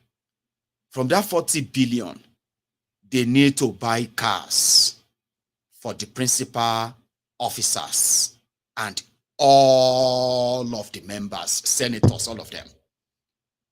Yeah, 40 billion. Really? There is another one, which is another 8 to 10 billion naira that they have also taken from that your subsidy palliative, the one that they couldn't make up their mind whether to pay you 8,000 or to pay you 10,000. That be, they've removed another 10 billion from it. They need to buy vehicles for Akpabiole as the Senate president. These vehicles are different from the 40 billion for all of them to hold body. That one is different too. This one is that Akpabiole cannot be going to Uyo, and he will be using the same vehicle he uses in Abuja to Uyo. He needs a new convoy. And out of those convoy, he will need 4 bulletproof Lexus Jeep 2023. 4 of them at 1 billion naira.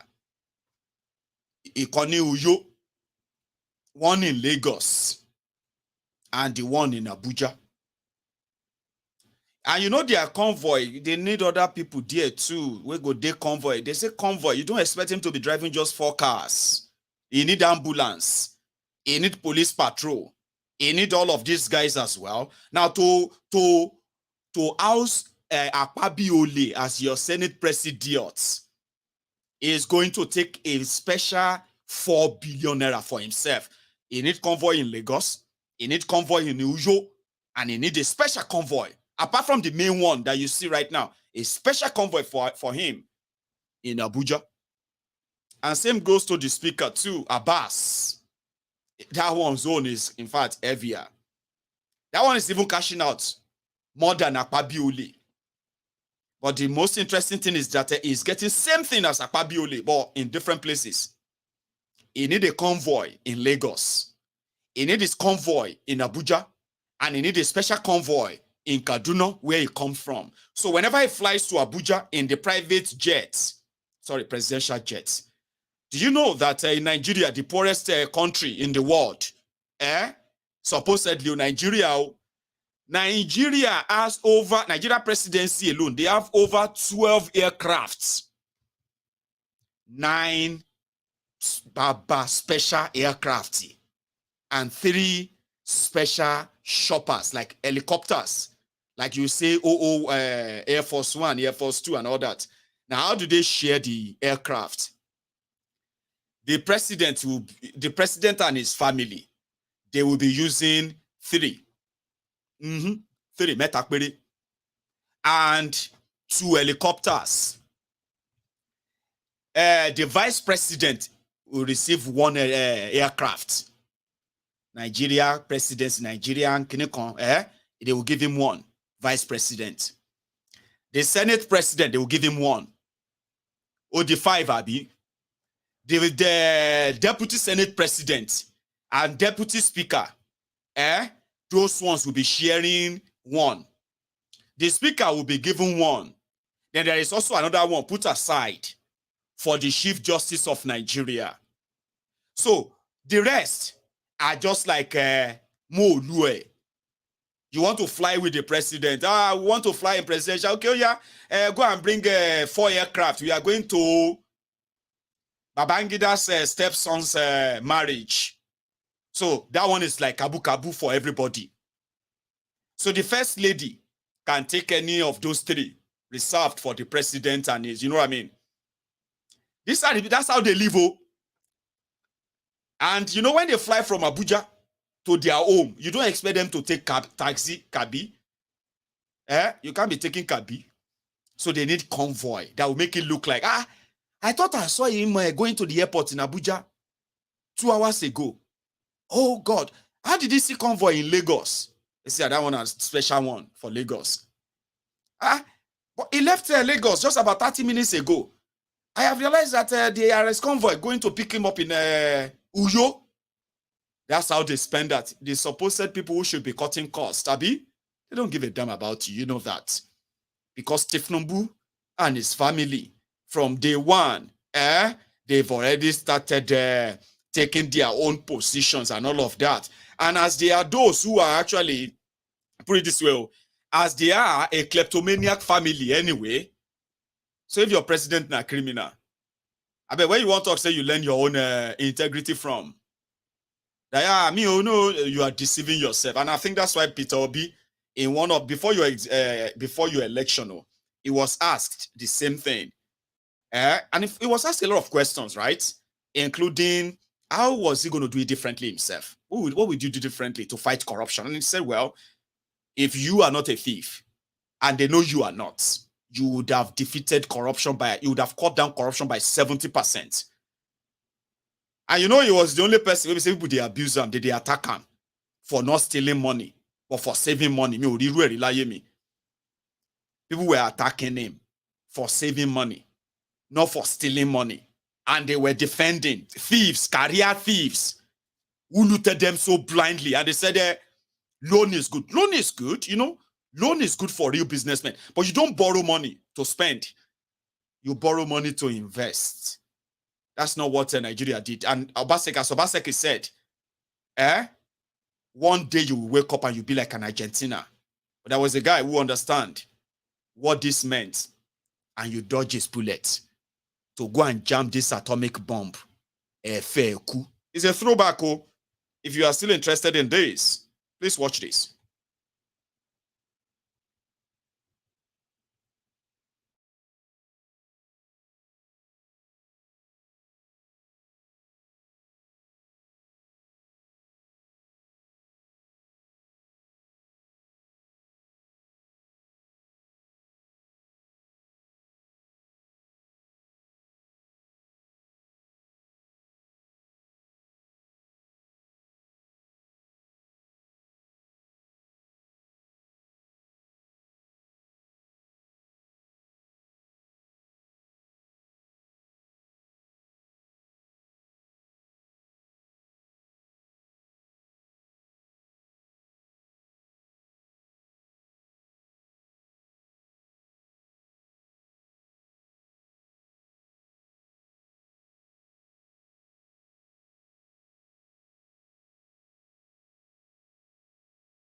in order to enable all of us to enjoy our holidays.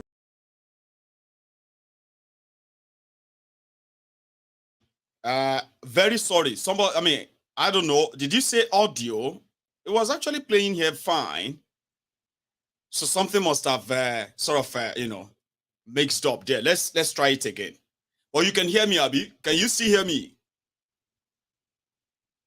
Wahala. No audio, okay? Hey, Omo. Is it time for us to go then?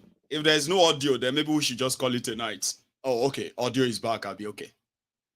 How is that even possible? I was listening to him. I don't know why.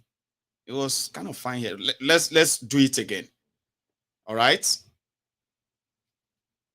Fighting corruption is as easy as ABC. If you, who is in charge, is not stealing, your relations and those around you are not doing the same thing, you reduce it by 70%. And I challenge anybody to go and see what we did in Anambra State, where we were able to finish and left something billion. It is easy. If you, the principal person, is not involved, you reduce it by 70%. Because you have to be taking your own for other people to indeed take their own. But if you're not, you reduce it. Okay. Right now, 98% of our earnings, of the revenue of Nigeria, is spent on servicing debts. Now, we know we need infrastructure, more infrastructure, especially the health sector, which I'll come to later. How do you intend to clear that debt and also implement key infrastructure projects that we can't do without? You can't reduce the debt. The reason why we got to the stage where we're using 98% to service debt is that the debt you borrowed was not productive. You didn't put it into productive assets. Indeed. So it was consumed. So when you borrow money and consume it, your debt increases, your servicing of the debt increases. But if you put it into production, your value increases. And I've given these examples everywhere with several countries. We're not the only country who is borrowing. There's nothing wrong with borrowing. I say it morning, afternoon, night. It's what you borrow with the federal funds that is different. I give you an example. People say I've used Bangladesh. So let me use Japan. Okay. Japan is owing 230% of their GDP. But per capita in Japan is still about $48,000. Because one, the money they borrowed was meant to help build a better economy. It was properly invested. It was to save the country from collapsing. And most of the monies that are domestic investors. And Japan is still the highest holder of US treasuries. Singapore will cite every day. People don't even know. Singapore owns more than 100% of its GDP in debt. But do you know why Singapore's debt is not affecting the per capita of Singapore? Because they have a law which says for every money you borrowed, it must be for investment in the future. But here we borrow it and we consume it. So we're not looking when the person of the money comes, because we have no money to pay, is affecting our earnings. So what we need to do as a country is to first change that borrowing pattern. Right. And make sure that our borrowings are for investment. What about accountability? One of the things that Nigerians complain about is accountability for government officials. It's a simple thing. That's what I'm saying. If you're doing the right thing, you wouldn't even, if you have budgets, because you have a budget. But I don't think it's as simple as just doing the right thing. How do we hold government officials accountable? It's very simple.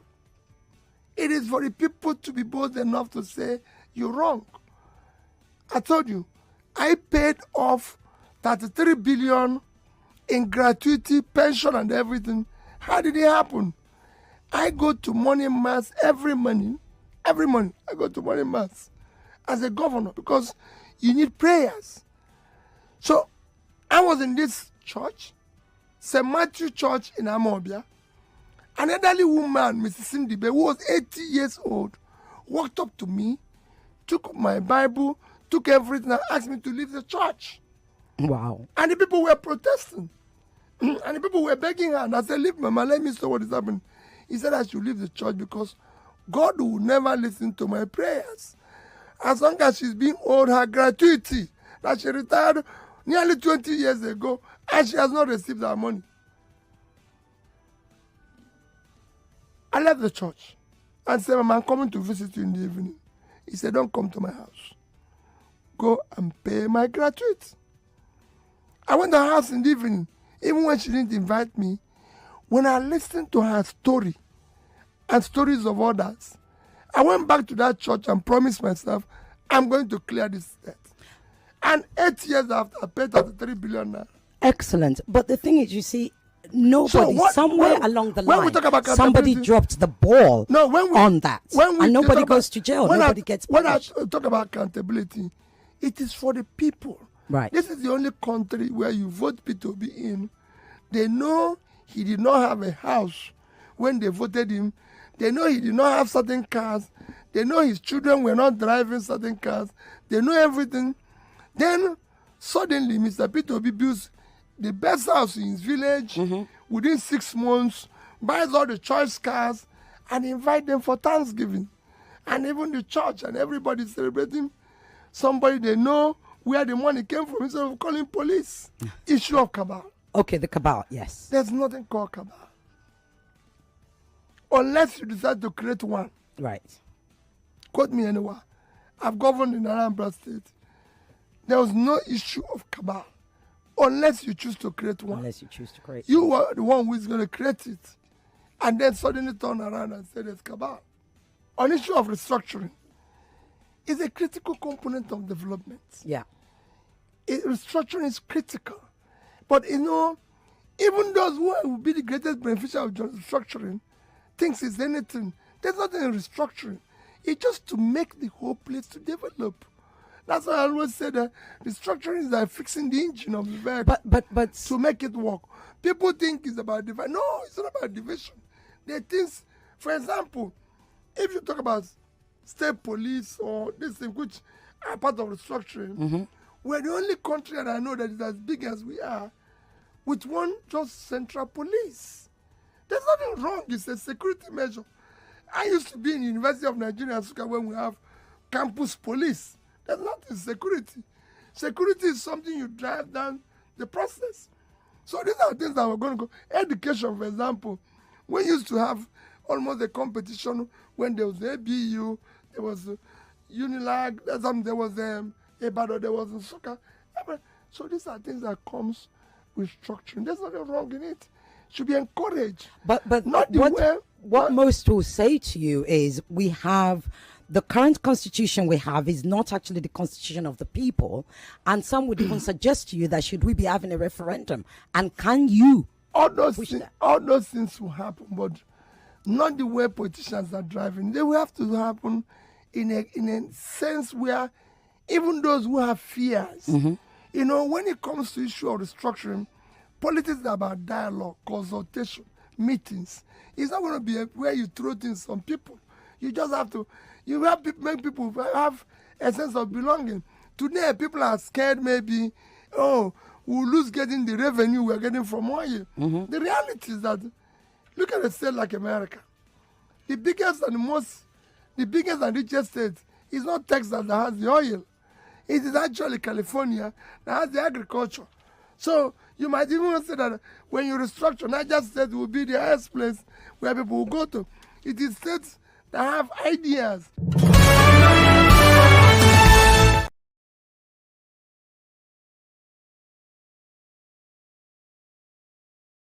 I thought I should bring back something about Obi, the one that is easy to criticize, you know, like he spoke in clearer words, right? You heard him. So it's easier for you to take him up on anything and say, oh, I challenge you on this one. Oh, I disagree with you on that one.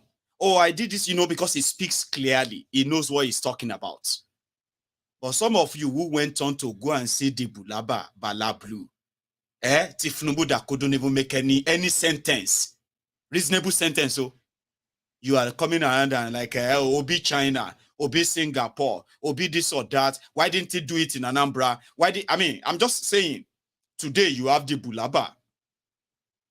And he won't even tell you anything. You can just be there and be praying that, I'll be begging like a lot of you do, right? Beg. As you please do something. He doesn't know what to do. But when he spoke about restructuring just there, he just gave you an expo, a very big one. The reason why they don't want to break Nigeria is because of the oil. It's not because of anything. You know that. The oil is not beneficial to the owners of the oil. The oil is not beneficial to the people from the region that thinks they own Nigeria and controls the oil. The oil benefits those criminals themselves, not you, not me, and the rest, right? But it's a restructured Nigeria, at least with peace and proper education, will make northern Nigeria the choice place to go through, because that's where the real resources is. They've got the land, so massive. They've got the population as well. They just need the right leadership to let them know that Nigeria has been offering them nothing but poverty and terrorism, courtesy of their criminal leaders and our criminal leaders too from the south. So it's making sense, isn't it? But he will never be president of Nigeria. You are saying that. You are following Tinubu APC. Egbekegbe, you are doing like, he will never be president of Nigeria. I am so happy in my life that at least Obi will never be president of Nigeria. Baba, it's not about him. It's about the people you are making, the choices you are making, Abi. And the way you make them, you turn around, you're asking God to come and intervene. Show Yahweh. You choose criminals who cannot even explain how they want to scam you. Like, you should even speak in clearer terms. Let Tinubu speak to you in a clearer term. And then you can say he's lying. At least you can hear what they talk. This one, no, they talk. Now, nonsense. You know it. And you are beating your chest. Obi will I am happy. I am very, very happy and satisfied that I can go to bed tonight knowing that Obi will never be president of Nigeria. But he can speak, you can criticize because he speaks clearly. He speaks clearly.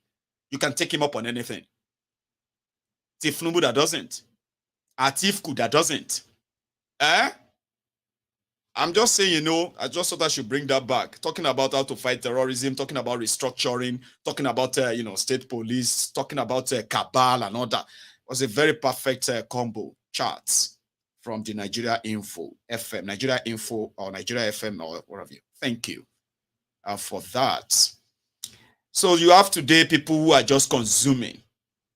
He was talking about consumption, from consumption to production.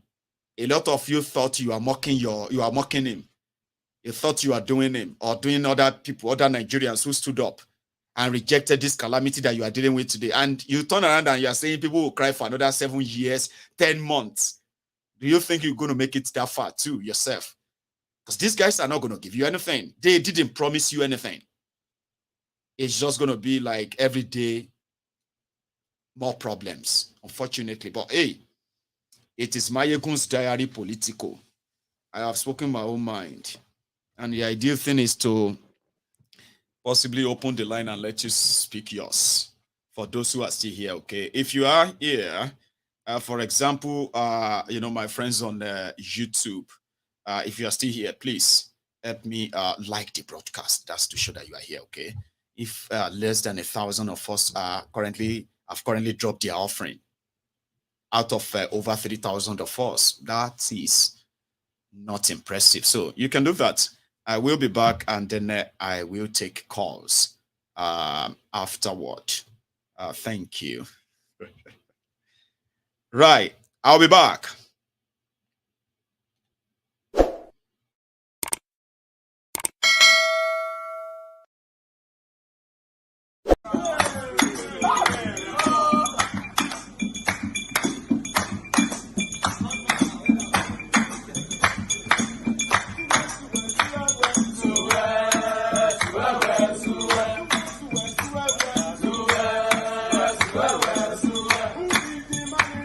Buhari is a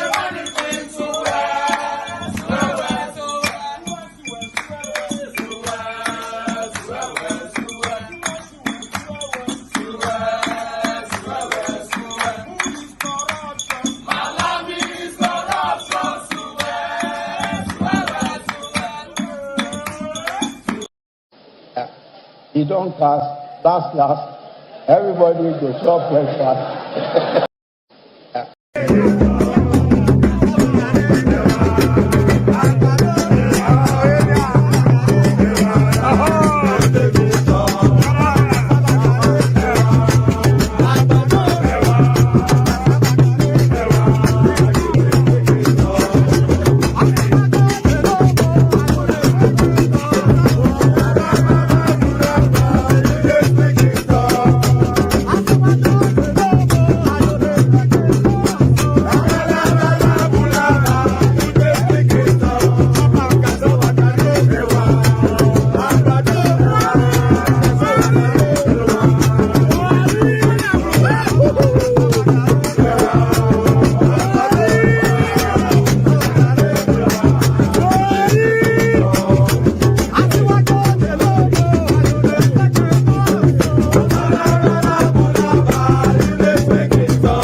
I think I have my caller who has kept on there for a while. How are you doing there, sir? I'm doing fantastic. This is Zeus once again. Zeus back. Hey, how are you doing, sir? I'm doing great. You're doing a fantastic job as always. Thank you. How is the family doing? Well, we are good. I mean, see here. We thank God for that. No problem. Mayegu, I want to be brief so that I can allow other people to talk. What I want to say is, when they did their Berlin conference and they divided us in their own way that they want to rip us off, I mean the Europeans and the West, they divided us. They don't even care about our tribes, like the Yorubas in Benin or Togo. They don't care about. They just, with no landmine, no nothing, they just divided us for their own resources. Every time an African want to say enough of this ripoff, like if you go to France right now, 1 out of 8 bulbs, I mean electric bulb shining, is from the uranium that they're mining from Niger. And the Niger people don't even have power supply. It's us, Nigerians, with the treaty we signed for the Kenji Dam, that actually make them get some little power supply. Most of them don't have power supply. They've not seen electricity, but they are powering France energy. That's right. When an African say, we want a better deal for ourselves, they call us terrorists. They plant their puppets. I remember when Margaret Thatcher used to call Nelson Mandela, he called him a terrorist. Oh, she did. Yeah. Igboho will be the same. Nnamdi Kanu, the same.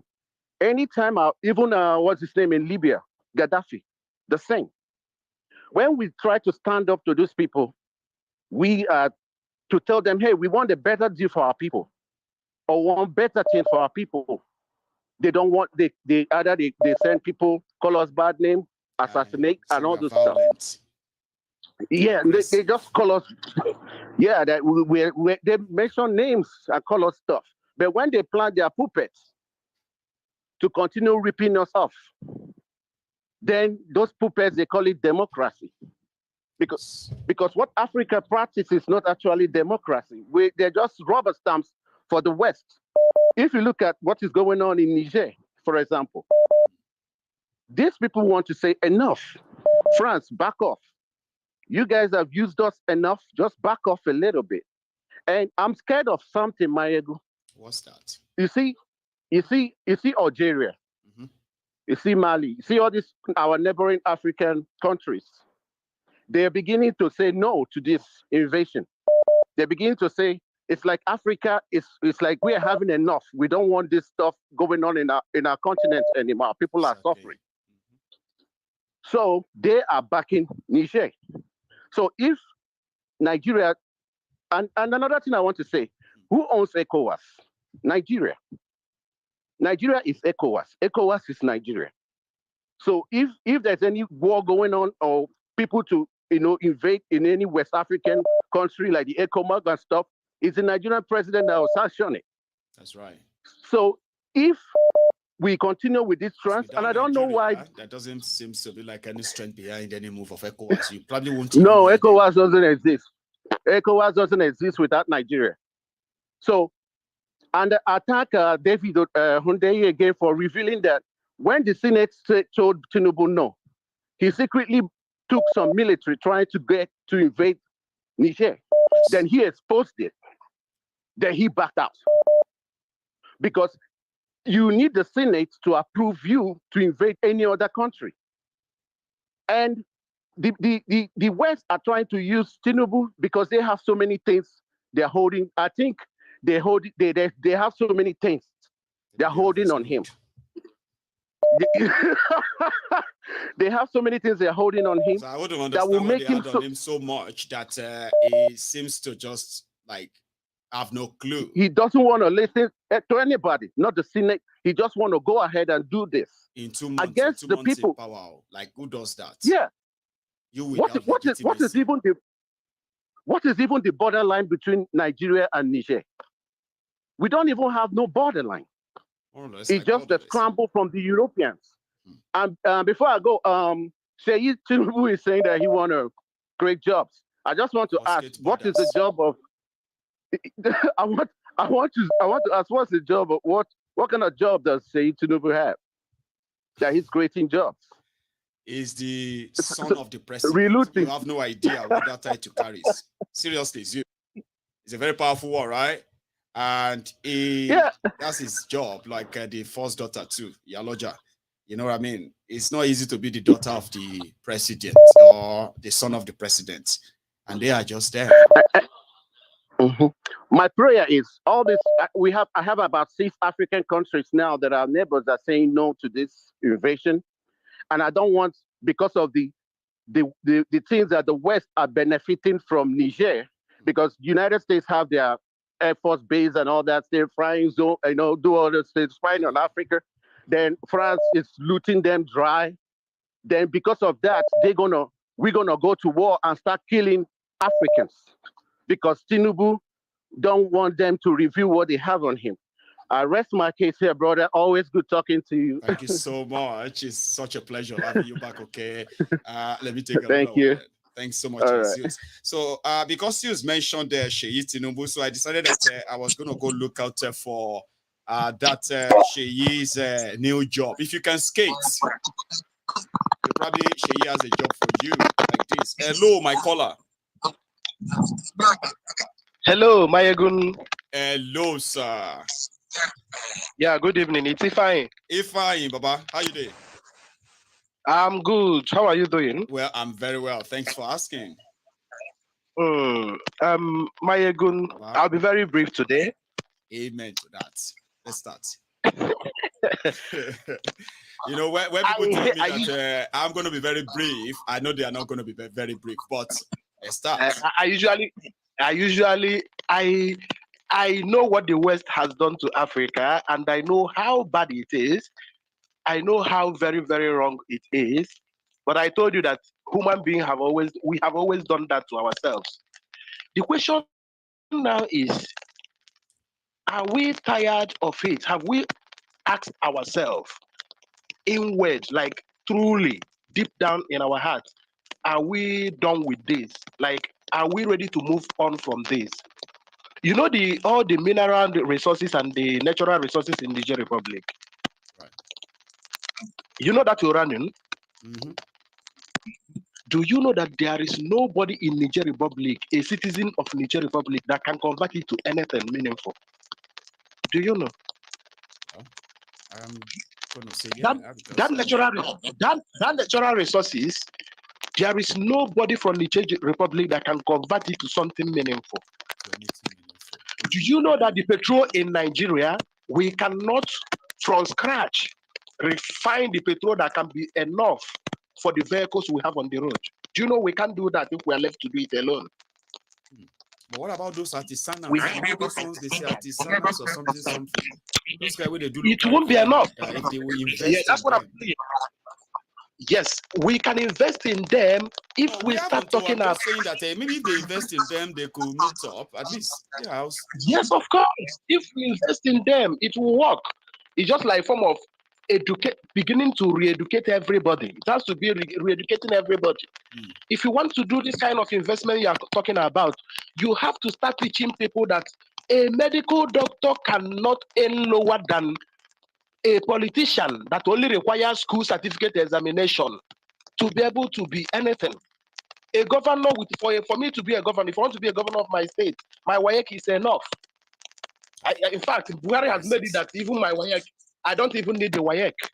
But before I become a medical doctor, I must have gone through certain level of certification. It is supposed to be more respected than being a politician. It's why somebody in the West can, after being the prime minister of anything, can go back to classroom and teach, because professors are well respected. We have to go back to start relearning so many things if we can move forward. It's not even about chasing those thieves away. If we are going to chase the thieves away, it's very, very fine we chase them away. But we need another kind of social education where people will now begin to say, we chase these people away. We are going to replace them with something better. I am on your trade, arguing the words I heard from Peter Mbah. I am under your trade and I'm seeing people write, but why didn't he repeat it in Ambra State? Yeah, why didn't he do this or why didn't he do that? Yeah. Does it mean that they don't understand what the man is saying? Is his English? Does it mean that somehow somebody is going to compare that man that I listened to a Tinubu?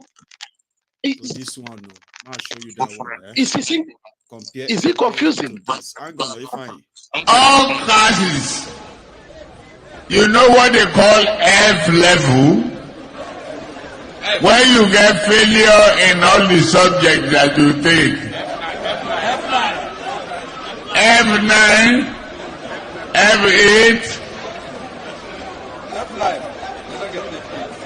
F9, F8, FF, double F. That is his name. And we are competing with armed robbers and the bandits to recruit from the youths who are unemployed. 33% unemployed.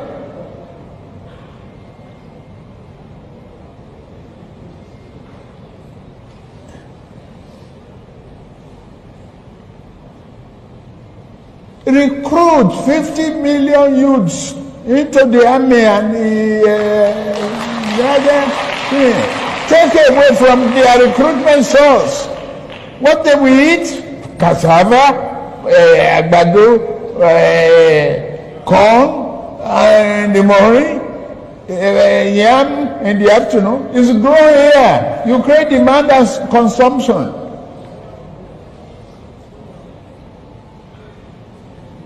For over 5 million army of boot camps,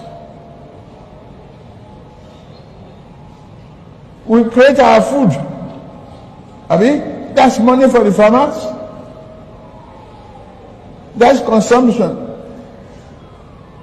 for the soldiers and skill development. Don't call them illiterate. Don't talk about illiteracy. Anybody who can own gun, who can handle gun, who can cock gun and clean the chamber and cock and shoot is technically competent to repair a tractor in the farm.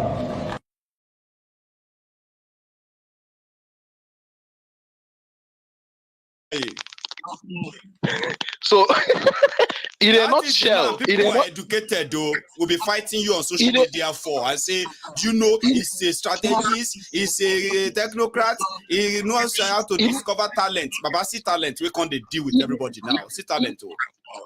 2 more minutes. No. But I don't say you are not going to do that. But go on. In a nutshell, he said he can discover talent. Yeah. But you people he was the one that discovered Buhari. Yes, so. So why didn't we ask him why Buhari that he discovered didn't? I don't know why we are. My problem is a lot of things needs to be redone. It's not just about chasing them away. A lot of things needs to be redone. Politicians, why are police following all these people around? A medical doctor is more schooled. A lawyer is more schooled. An engineer has to go through a lot of learning, has to go through a lot of academic process. And people who didn't even finish who their names are questionable, who their primary school certificates are questionable, are controlling all of us. And we are respecting them and buying them before them. It says that terrible thing. 2 minutes is okay. Thank you so much, let me go. Right? And then, but take another one. You know, when you talk to Kalu himself, this is what he has to say. I don't read social media anymore. They abuse the hell out of me.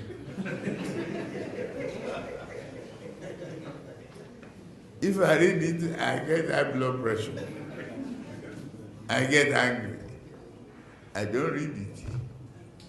So, if I want to hear anything, my children or any of my workers will tell me, this one say this one. If I'm tired, I say, please, forget it.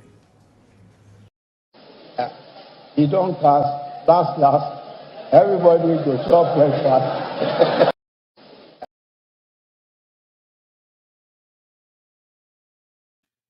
I don't know. I think I have a caller. Oh, I've lost him. People don't have patience. Anyway, you should have waited. I put you on. You're just gonna come in when I get on, right? Anyway, that's a Kalu, and that was Ifeanyi, who was telling us that we should begin to people should begin to have a new orientation on what their own expected responsibilities are. Not just putting the effort of kick these people away, send them away. If you send them away, you replace them with the same people with the same mindsets, right? So, Kalu, ladies and gentlemen. Anyway, let me keep the line back opened. Give me a sec. Where is it? Yeah. So, hello, Mayagu. Hello there. Good evening. Good evening, Mayagu. Good evening, sir. How are you? I'm fine, brother. I just wanted to put some things by what this guy said. Akpabio, the Senate president. Okay. You know, if you can recall, you will notice that Akpabio is a basket mouth. Mm-hmm. You know, I don't know how that man become an elder by his age. That guy is an elderly person. He's a kid in elderly person's body. Do you remember he was the one that made that popular video off the mic when he's trying to cast everything they did in NDDC? Do you remember? And there's another one he did. He started calling names. Then I said he must call all those names.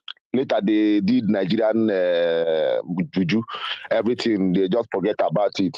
Now he came to Senate. He is there. He did the first one about let the poor breathe. Let the poor breathe. The people just laugh. Ah! This last one, that's why Senator Ndume was angry with him. They will push him. They will leave that man. They will push him away from that Senate. You know, he casted their dirty job. He talks like a kid. I don't know if he's excited to be there or maybe he's a child in an adult body. Like they will say, a man-child. Somebody will say that man, or complete child in behavior. Yeah. Yeah, that's exactly what that man is. What if he's actually living the real life of knowing that Nigerians will not do anything? What can you do? What can they do? So why should I be worried? No. What about that? I don't believe he's living that. He's doing it deliberately. This is him. That thing he saw there. The way he talk. This is the man. This is his sense. Sense. He doesn't have any sense. That is that man. I'm telling you. Look at his face. Even the way he talks. You know. You understand that that man is oh God. You see, the way he talks, you understand that that man is a fool. That's why we see, look at the qualities of the leaders. Oh, network. I can hear you. All of us can hear you. So we can see the kind of the quality of leaders that are leading us in Nigeria. You see, so why would Nigeria be going front? We always go back. You know, Nigeria is dead. Somebody wrote on the comment section that you are doing a great job to rescue Nigeria, and I wrote to him, nobody's trying to rescue Nigeria here. Nigeria is dead, complete. Nobody's going to rescue Nigeria. That place is dead. They are all fighting for their own self. They don't have any. They are not patriots. They don't have any team or passion for that country. I'm sorry, Nigeria is gone. You know, so what this thing that is happening in Niger, like the video you showed us, they went there and lie. Every little thing, our politicians, our imam, our pastors, they will go and lie. He went to see people that he didn't say anything with those guys. He came back. You are telling the people of Nigeria that the guy, they want to negotiate. They want to go for dialogue. You know. You did there, Baba. Okay, I think that one is network.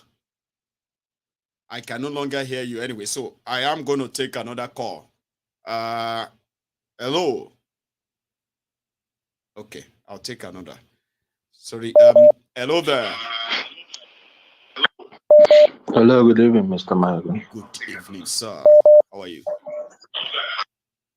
I'm very fine. How are you? Well, surviving. Thanks for asking. You know, I always. This is Dongada on the line. Dongada, Baba. Yeah. You know, Mayoguna, I want to ask something. You know, I always ask this: do we really have leaders in Africa, in Nigeria? Do we have leaders?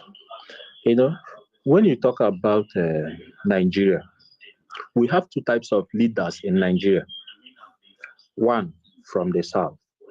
The one from the south, they are self-leaders, their interest in both in the federal and state, their interest as leader is for their personal and family interest.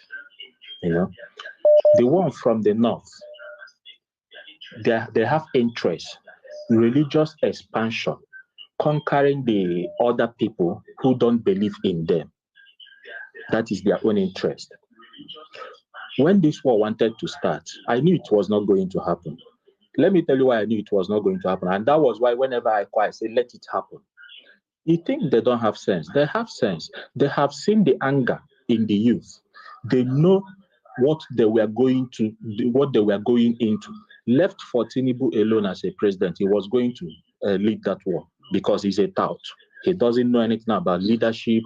He just wants to show power. He just wants to be powerful and be in the record that he was once a Nigerian president and did this and that. That was just his intention. And also being controlled by the Western puppets like France and the US. You know, the purpose of electing leaders is to nurture the resources of the country, make use of them, nurture both the human resources. If you come to Africa today, we have been free from the West. We have claimed to be freed from the West for the past 60 years. But still, we cannot account for a single, not even AK-47, talk less of nuclear weapon. You know, there's this saying in our language that says, it means that when you have enemies surrounding you, you have to be very, very security conscious. Today, if France or US decide to fight back, to retaliate, do you think we can protect ourselves from those people? No, we don't have anything to protect. Do you understand me? Okay, you claim that we have leaders. We have everything it takes to build nuclear weapons. We have everything it takes to develop the minds of our people, build our people. Even for electricity, we can develop a nuclear plant to power Nigeria, but we don't even get the balls. We don't get the scotrum. to ask for it. So if we always address these people as leaders in Africa, now tell me what made them leaders? What has they done? If you watch today in Africa, most especially in Nigeria, all the eyes from the West are on Africans. Once you make a move to invest any little thing, if you invent any little thing, they will pick you immediately, give you scholarship, because they don't want that development to come from Africa. They don't want the Africans to be wise. And the leaders, the people who we call leaders, are not there to protect the interest. They are not there to nurture the people, the resources and all that. So these people should not be addressed as leaders. What we are looking for now is a way to take them off that place. And that is why I support with my full heart whatever that happened in Niger. Not because I want military coup, but first of all, that first step they took by cutting off the West. That was why I even say, okay, if it want to happen, not that it is going to happen in a way that they are going to torture us, do and do. Let them. I want everything that will make Africa to cut off Western eyes in Africa, and then you know that we start having leaders. You understand me? In 90s, when we have crisis in the north, we used to retaliate in the east or in the west. Today, if you have crisis even in the east, there's something that happened in Asaba recently. That was last week. There was protest between Hausa and the police. The police they ran away because they can't even shoot any single Hausa there. If it were to be the other region, you would have count up to 10 dead bodies. That is why I said the ones we have in the south, they have the interests of themselves and their family. And the ones we have in the north, they have an expansion interest to expand the religion and the other. But one thing I believe is that it's not going to last long anymore, because our generation is going to take it up from there. I mean, if you want to enslave people about anything, right? You want them to take something up, all right? You would have to at least give them something back. If it is good life, good government, you are giving to them, and you are now kind of taking them into a road of a religion, bond, whatever it is, you need to give something back. But if you don't, yes, some people might be like they are following, no choice, nothing they can do. Nigeria is doomed, this or that. But one single spark will change all this conversation overnight. Don't gather. And I'm still waiting for that.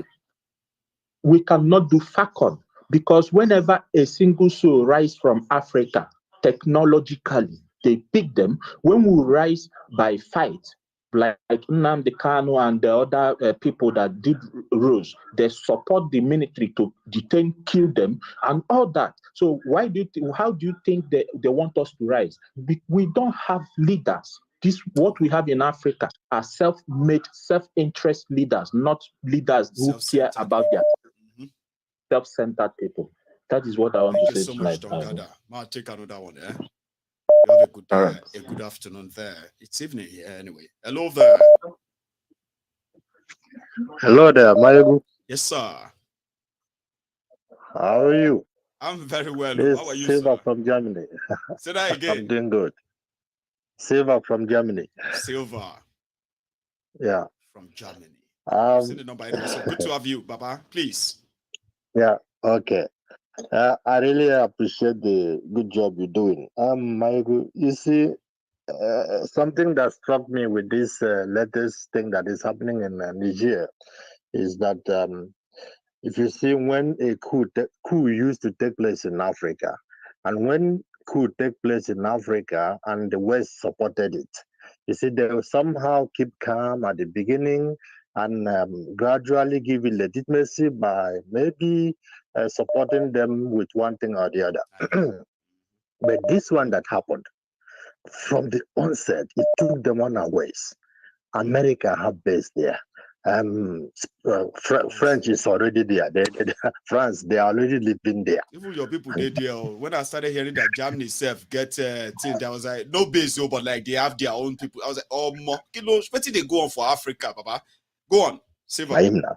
So the point there is this: these men are genuine, because as soon as they struck, They took them unawares. And also, you see that immediately, America and France, they went mad.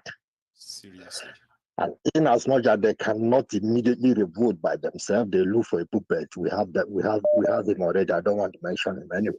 So, but another thing is that when we learn, you see, if we start from history, look at Congo. We are one. We are Africa. Look at Congo. Lumumba. He wanted to do something good for Africa. What happened to him?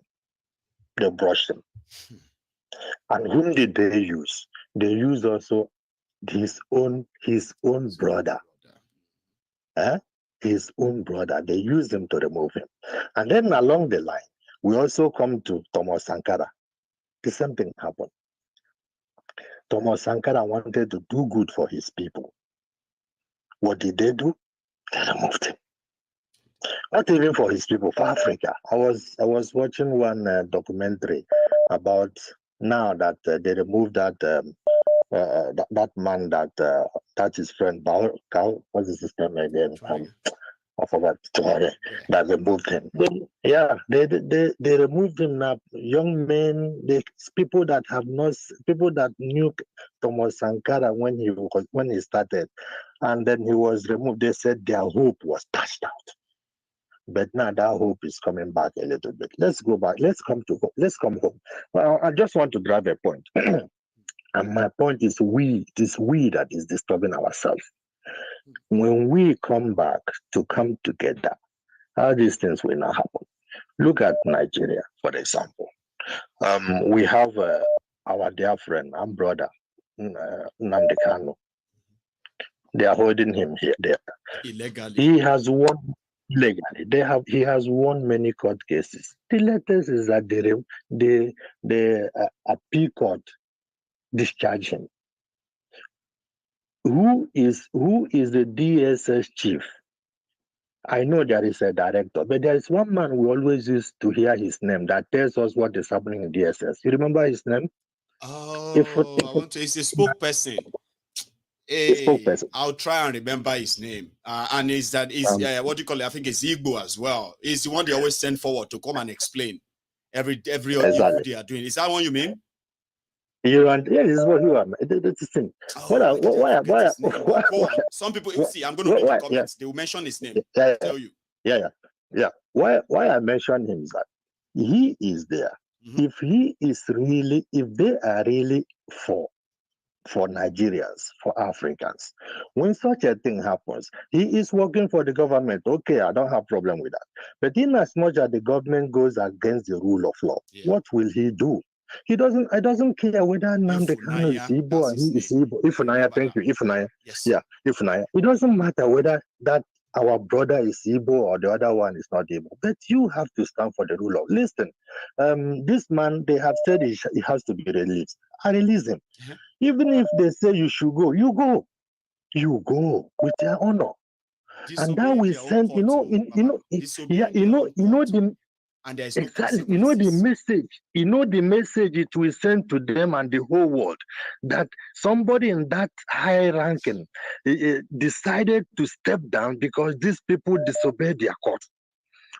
Okay, let's go back. Let's go front a little. Sorry for your time. Let's go front a little bit. Let's go front a little bit. I just want to prove it that it is we that are holding ourselves down. Let's go front a little bit. If you see what happened in the charade that happened in this election, after the election, who comes out to tell us INEC was right, what they did is okay, there was glitches and this and that. What is his name again? Is it not Okoye? Festus Okoye.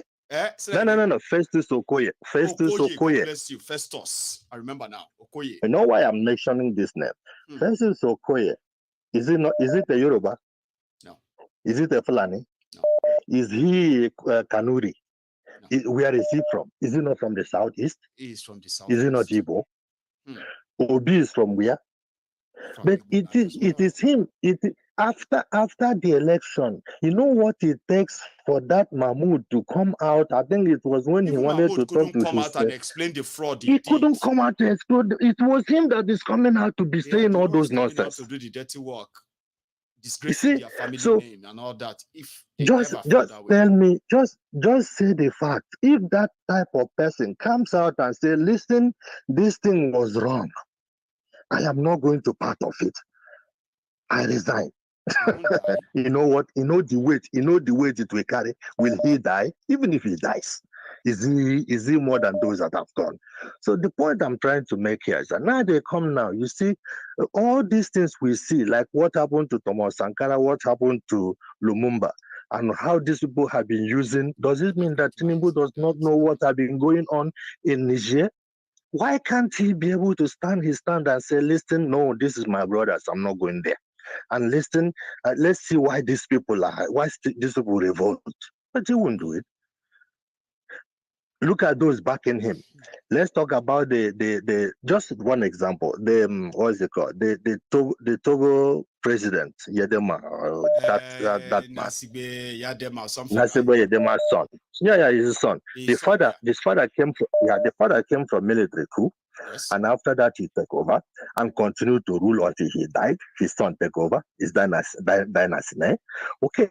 After this particular thing, if you remember this man now, they remove in Niger Republic. This president they remove. This president they have started. Yeah. When they did that their carnival, say they were trying to the refinery of the refinery they commissioned in Lagos. In what's that one? No. The one they commissioned, the last commission Buhari made. No. The one they commissioned in Lagos. Dangote refinery. Did he come to Lagos as well? Right? He came there. I couldn't remember. Right. Yeah, he came. He came with Yedema's son. He came with Togo president. He came there. He was there, and he spoke on behalf of Yedema's son. He was the speaker. He spoke on behalf of Yedema. He spoke on his behalf, which means all of them are together. All of them are the same. So all these things took them unawares, and they are not frightened. Anyway, what I'm going to say, in order to finalize my point is this. They are all the same, birds of the same feather. And it is good that these people that struck in Niger, now there is, one thing that makes it great is that Burkina Faso is there, Guinea is there, Mali is there, and there's another country. And all these places are not going to be part of any invasion. So my good, before it used to be one stick, one broom. If you take one broom, you can break it immediately, easily. Am I correct? Yes. But when the broom becomes a bunch, to break it is always difficult. So now it's becoming a bunch. Burkina Faso, Burkina and Niger now, Mali, Algeria, and Chad is somehow joining. Yeah, Senegal is there. So when it's becoming bunch, it will be very difficult for these people to penetrate.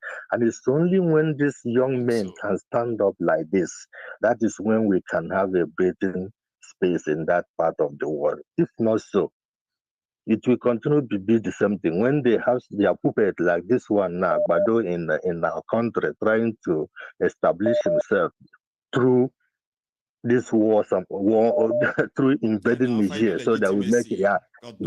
Exactly. This is what he wants. Anyway, bros, thank you very much. Continue your good work. I will be calling you from time to time if you want. Okay. Yeah. So I think I have a caller from. Hello there. Yeah, Michael, good evening. Good evening, sir. Yeah, this is Kulia Falayan speaking from Amsterdam. You see, I was like staring at that picture. I was like, no, it's not you. Like, where is this again? So you're in Amsterdam right now. Kulia Afo. Baba. You find your way around me tonight. It's not from that your VI tonight, and then it is not here in London. It is Amsterdam. That means you. Yes. I'm one of your, what do you call it? Your travel kids. when you say, okay, wherever you go, my ego is also in the wallet. So how you be, Baba? Yes, sir. Yes, sir. I'm all right, bro. Been trying on 2 different numbers to see if I can get through tonight. I'm glad you just did, because I'm also getting to a stage I'm about to round up, and I can do that with you. I mean, I miss you. How are you? Miss you too, bro. Very, very well. I mean, like the previous caller said, that Nigeria is a total mess. That country is a total mess as it is right now. I was in Nigeria in April, and I went with my family, and we left airport around midnight.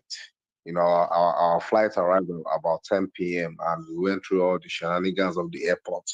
So I was driving to the hotel around 1 a.m. in the 1 a.m. in the morning, and in Lagos, you know, I drove through. Yeah, in Lagos, I drove through a road in Ilupeju, and the next thing, boom, like 6 men came out of the vehicle. I had my 2 kids and my sister-in-law beside me in the vehicle, and they parked in front of me. All of them were gone. My sister-in-law was like, are they armed robber? And I was like, okay, and you know, in that moment, I was like, what should I do? Then I realized that they were police. Then they stopped me. They said I took one way. I'm like, how do you know this is one way? There is no street light, no house switch on generator for that night. It was all dark, except for my car full light. So I said, how would you know this is one way? How would I know speed limit or road sign on a road where there is no light and it's everywhere? You know, dark streets? Eventually, yeah, we went to the police station. You know, Which I police gave station? them 31. That same Ilupeju or somewhere else?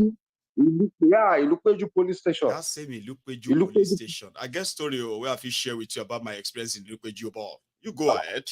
I'm listening to yours. Very, very brutal and unkind people. They collected money because I had kids. I was just trying to avoid any provocation or any form of irrational behavior. That night, I went to about 4 banks before I could get money to give these guys. Eventually, I sorted them around to 4 in the morning before we left. You were driving around. First, you got taken to the station around there 112, right? And then they started bargaining with you. You have to pay them and stuff like that. Immediately they caught me. Yeah. Or they got me down. The first thing I did was to place call to like 3 family members for everybody to be coming there, and it was all on speaker. And my sister-in-law was also recording. You know, these people can be very funny. Once they know that you are vulnerable and nobody knows where you are. So that was the first thing. So my brother came around. He was one driving me around, and around 4 a.m. we left there.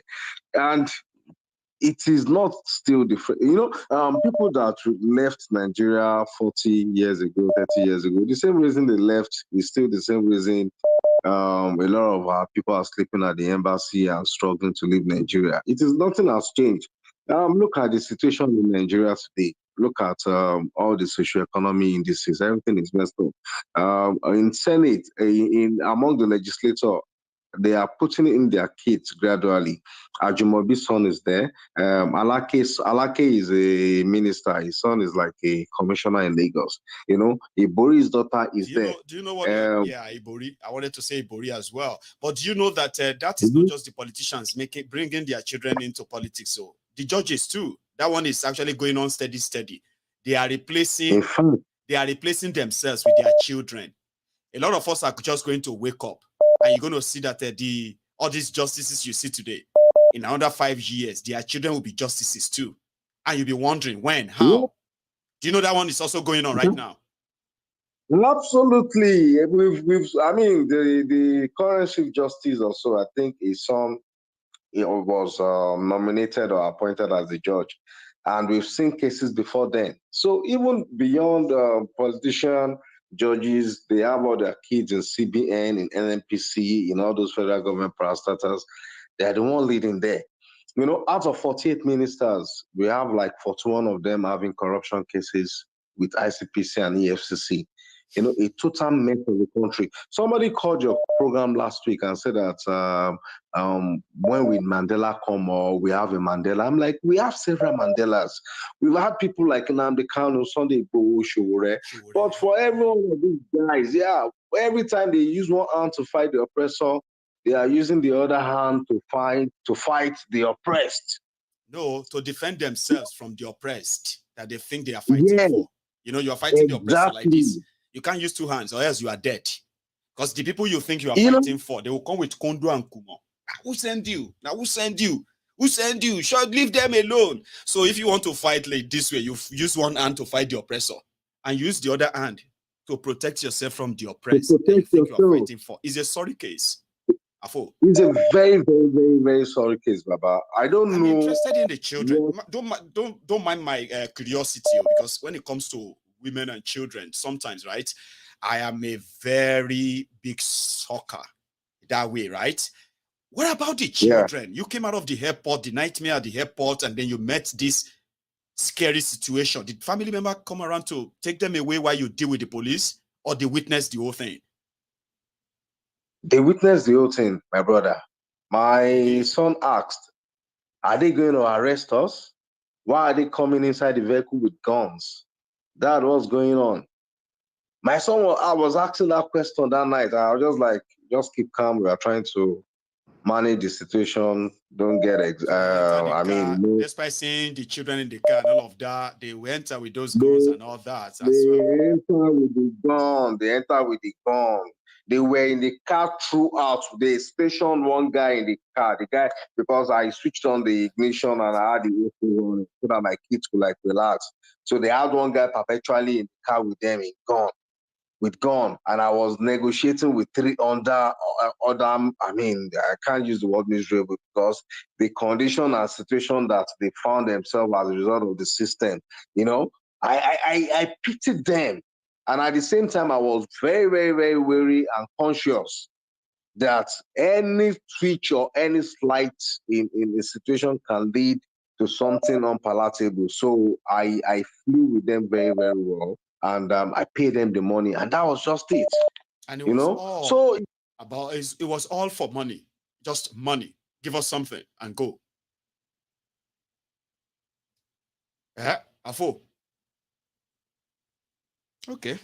I think we've had enough of, from Afo's report. For some reason, the line has kind of gone dead or silent, okay? But that is also going to be where we're going to draw the line, okay? I have done my own part. The first 2 hours is the presentation for this program. This last hour is the follow-up where people actually add their own voice and then, extra to it. And we've come to the end of the broadcast tonight. So thank you so much for joining me, Chike. Thanks for that, your super chat. Excuse me, and your generosity, by the way. And to every one of you who has managed to like the broadcast, share it, or even subscribe to my channel, thank you. We'll see you some other time, okay? The most you can do if you join us midway, watch this from the start, okay? And if you have been all night with us as well, thank you. You should have a wonderful rest of the day or the evening, okay? So good night from Mayegu Odaro.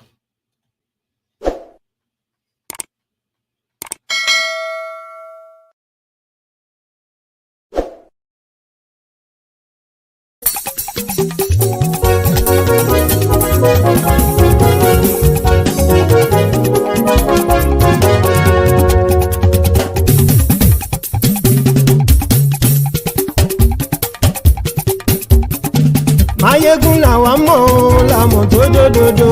Mayegun Diary Mayegun #1. Mayegun làwa mọ̀ làmọ̀ tó dòdòdò. Mayegun Diary Mayegun #1. Mayegun ti dé o ọ̀rẹ́ ara ìlú. Mayegun Diary Mayegun #1. Lórí Facebook lórí YouTube. Mayegun Diary Mayegun #1. Gbogbo bó ṣe ń lọ ni Mayegun já wa sí. Mayegun Diary Mayegun #1. Àṣírí ọ̀jẹ̀lú kì í bò níbẹ̀ o. Mayegun Diary. bá ṣe eré àní máyégún máa wí. Máyégún Diary na ibi nọ́mbà 1. Ó sì tún ṣe eré wàá gbọ́ níbẹ̀ o. Máyégún Diary na ibi nọ́mbà 1. Máyégún Diary politico. Máyégún Diary na ibi nọ́mbà 1. Godfatherism kò sí lọ́rọ̀ Máyégún. Máyégún Diary na ibi nọ́mbà 1. Ẹ farabalẹ̀ sẹ́ o kẹgọ́rọ̀ lẹ́nu o. Máyégún Diary na ibi nọ́mbà 1. Àní Máyégún làwa mọ̀ tó dòdòdò. Máyégún Diary na ibi nọ́mbà 1.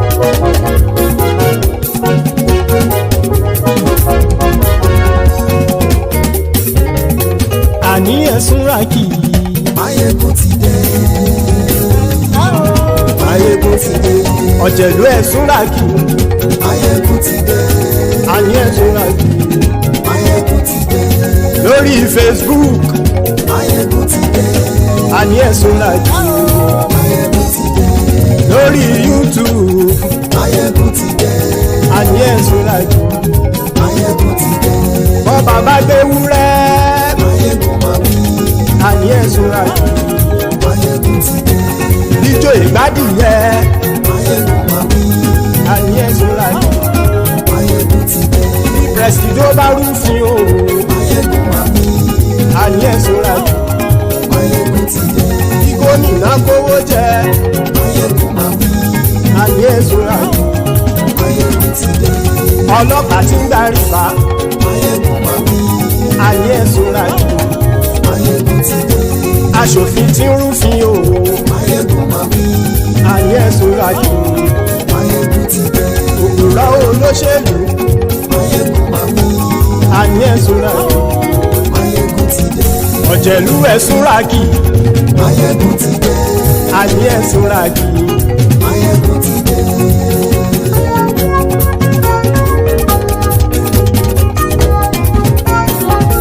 Máyégún ti dé. Gbogbo ọ̀jẹ̀lú ẹ̀sùn rákì. Máyégún ti dé. Gbogbo ọ̀jẹ̀lú ẹ̀sùn rákì. Ṣùgbọ́n ní bá ti ṣe èyí tó yẹ kí wọ́n ṣe, ọmọ bá dèrò ní fi wọ́n níran o. Máyégún ti dé. Gbogbo ọ̀jẹ̀lú ẹ̀sùn rákì. Máyégún ti dé. Gbogbo ọ̀jẹ̀lú ẹ̀sùn rákì. Ṣùgbọ́n ní bá ti ṣe èyí tó yẹ kí wọ́n ṣe, ọmọ bá dèrò ní fi wọ́n níran. Wọ́n fowó bẹ́ẹ̀ o. Máyégún ó sọ pé wọ́n ò fẹ́ bẹ́ẹ̀. Wọ́n fowó bẹ́ẹ̀. Máyégún ó sọ pé wọ́n ò fẹ́ bẹ́ẹ̀. Oníkan ṣáàtì ṣe èyí tó yẹ kí wọ́n ṣe fáwọn ará ìlú tó gbé wọn débẹ̀ o. Máyégún ti dé. Gbogbo ọ̀jẹ̀lú ẹ̀sùn rákì. Máyégún ti dé. Gbogbo ọ̀jẹ̀lú ẹ̀sùn rákì. Ṣùgbọ́n ní má ti ṣe yìí tó yẹ kí wọ́n ṣe, ọmọ bá dẹ́rọ̀ ò ní fi wọ́n níran. Kì máa yí ṣe eré, ọ̀rọ̀ yìí kì í ṣe ẹ̀fẹ̀. Kì máa yí ṣe eré, ọ̀rọ̀ yìí kì í ṣe ẹ̀fẹ̀. Ẹni bá ti lè lẹ́bọ̀ lẹ́rù o, ọmọ bá dèrò kàṣàyè tú wọn síta. Máyégún ti dé. Gbogbo ọ̀jẹ̀lú ẹ̀sùn rákì. Máyégún ti dé. Gbogbo ọ̀jẹ̀lú ẹ̀sùn rákì. Ṣùgbọ́n ní bá ti ṣe yìí tó yẹ kí wọ́n ṣe, ọmọ bá dẹ́rọ̀ ò ní fi wọ́n níran. Tẹnitẹni ọmọ Máyégún ọ̀rẹ́ ara ìlú mọ̀mọ́ ni mo fọlọ́hún ṣọ́ ẹ̀ bá kìlẹ́bù. Lóòótọ́ olódodo ìlú ọ̀tá ìlú mọ̀mọ́ ni ìwọ ṣá máa ń ṣọ́ra kò sì mọ́ bẹ̀rù. Bọ́tà ń lè rí bóníṣègùn lé káwọn mọ̀mọ́ fi ṣera wọn ni ó ti dẹrùn tí wọn ò gbọ́dọ̀ sè mọ́bẹ̀. Èèpo ọ̀bọ lọmọ bá dérò tàjẹ́ ò gbọ́dọ̀ jẹ́, ó ti dọba lórí àbínú ẹni kò sì mọ́ fòyà. Àìsíwọ́lu ní ẹnìkẹ́ ìgbódì ẹyin lábàrá o, ó kó ẹni tó bá dán o àkàmù. Máyégún ti dé. Gbogbo ọ̀jẹ̀lú ẹ̀ tún rákì. Máyégún ti dé gbogbo ọ̀jẹ̀lú ẹ̀ súnra kí o ẹni bá ti ṣe yìí tó yẹ kí wọ́n ṣe ọmọ bá dèrò òní fi wọ́n níran o. Máyégún ti dé gbogbo ọ̀jẹ̀lú ẹ̀ súnra kí. Máyégún ti dé gbogbo ọ̀jẹ̀lú ẹ̀ súnra kí. Ṣùgbọ́n ní bá ti ṣe yìí tó yẹ kí wọ́n ṣe ọmọ bá dèrò òní fi wọ́n níran.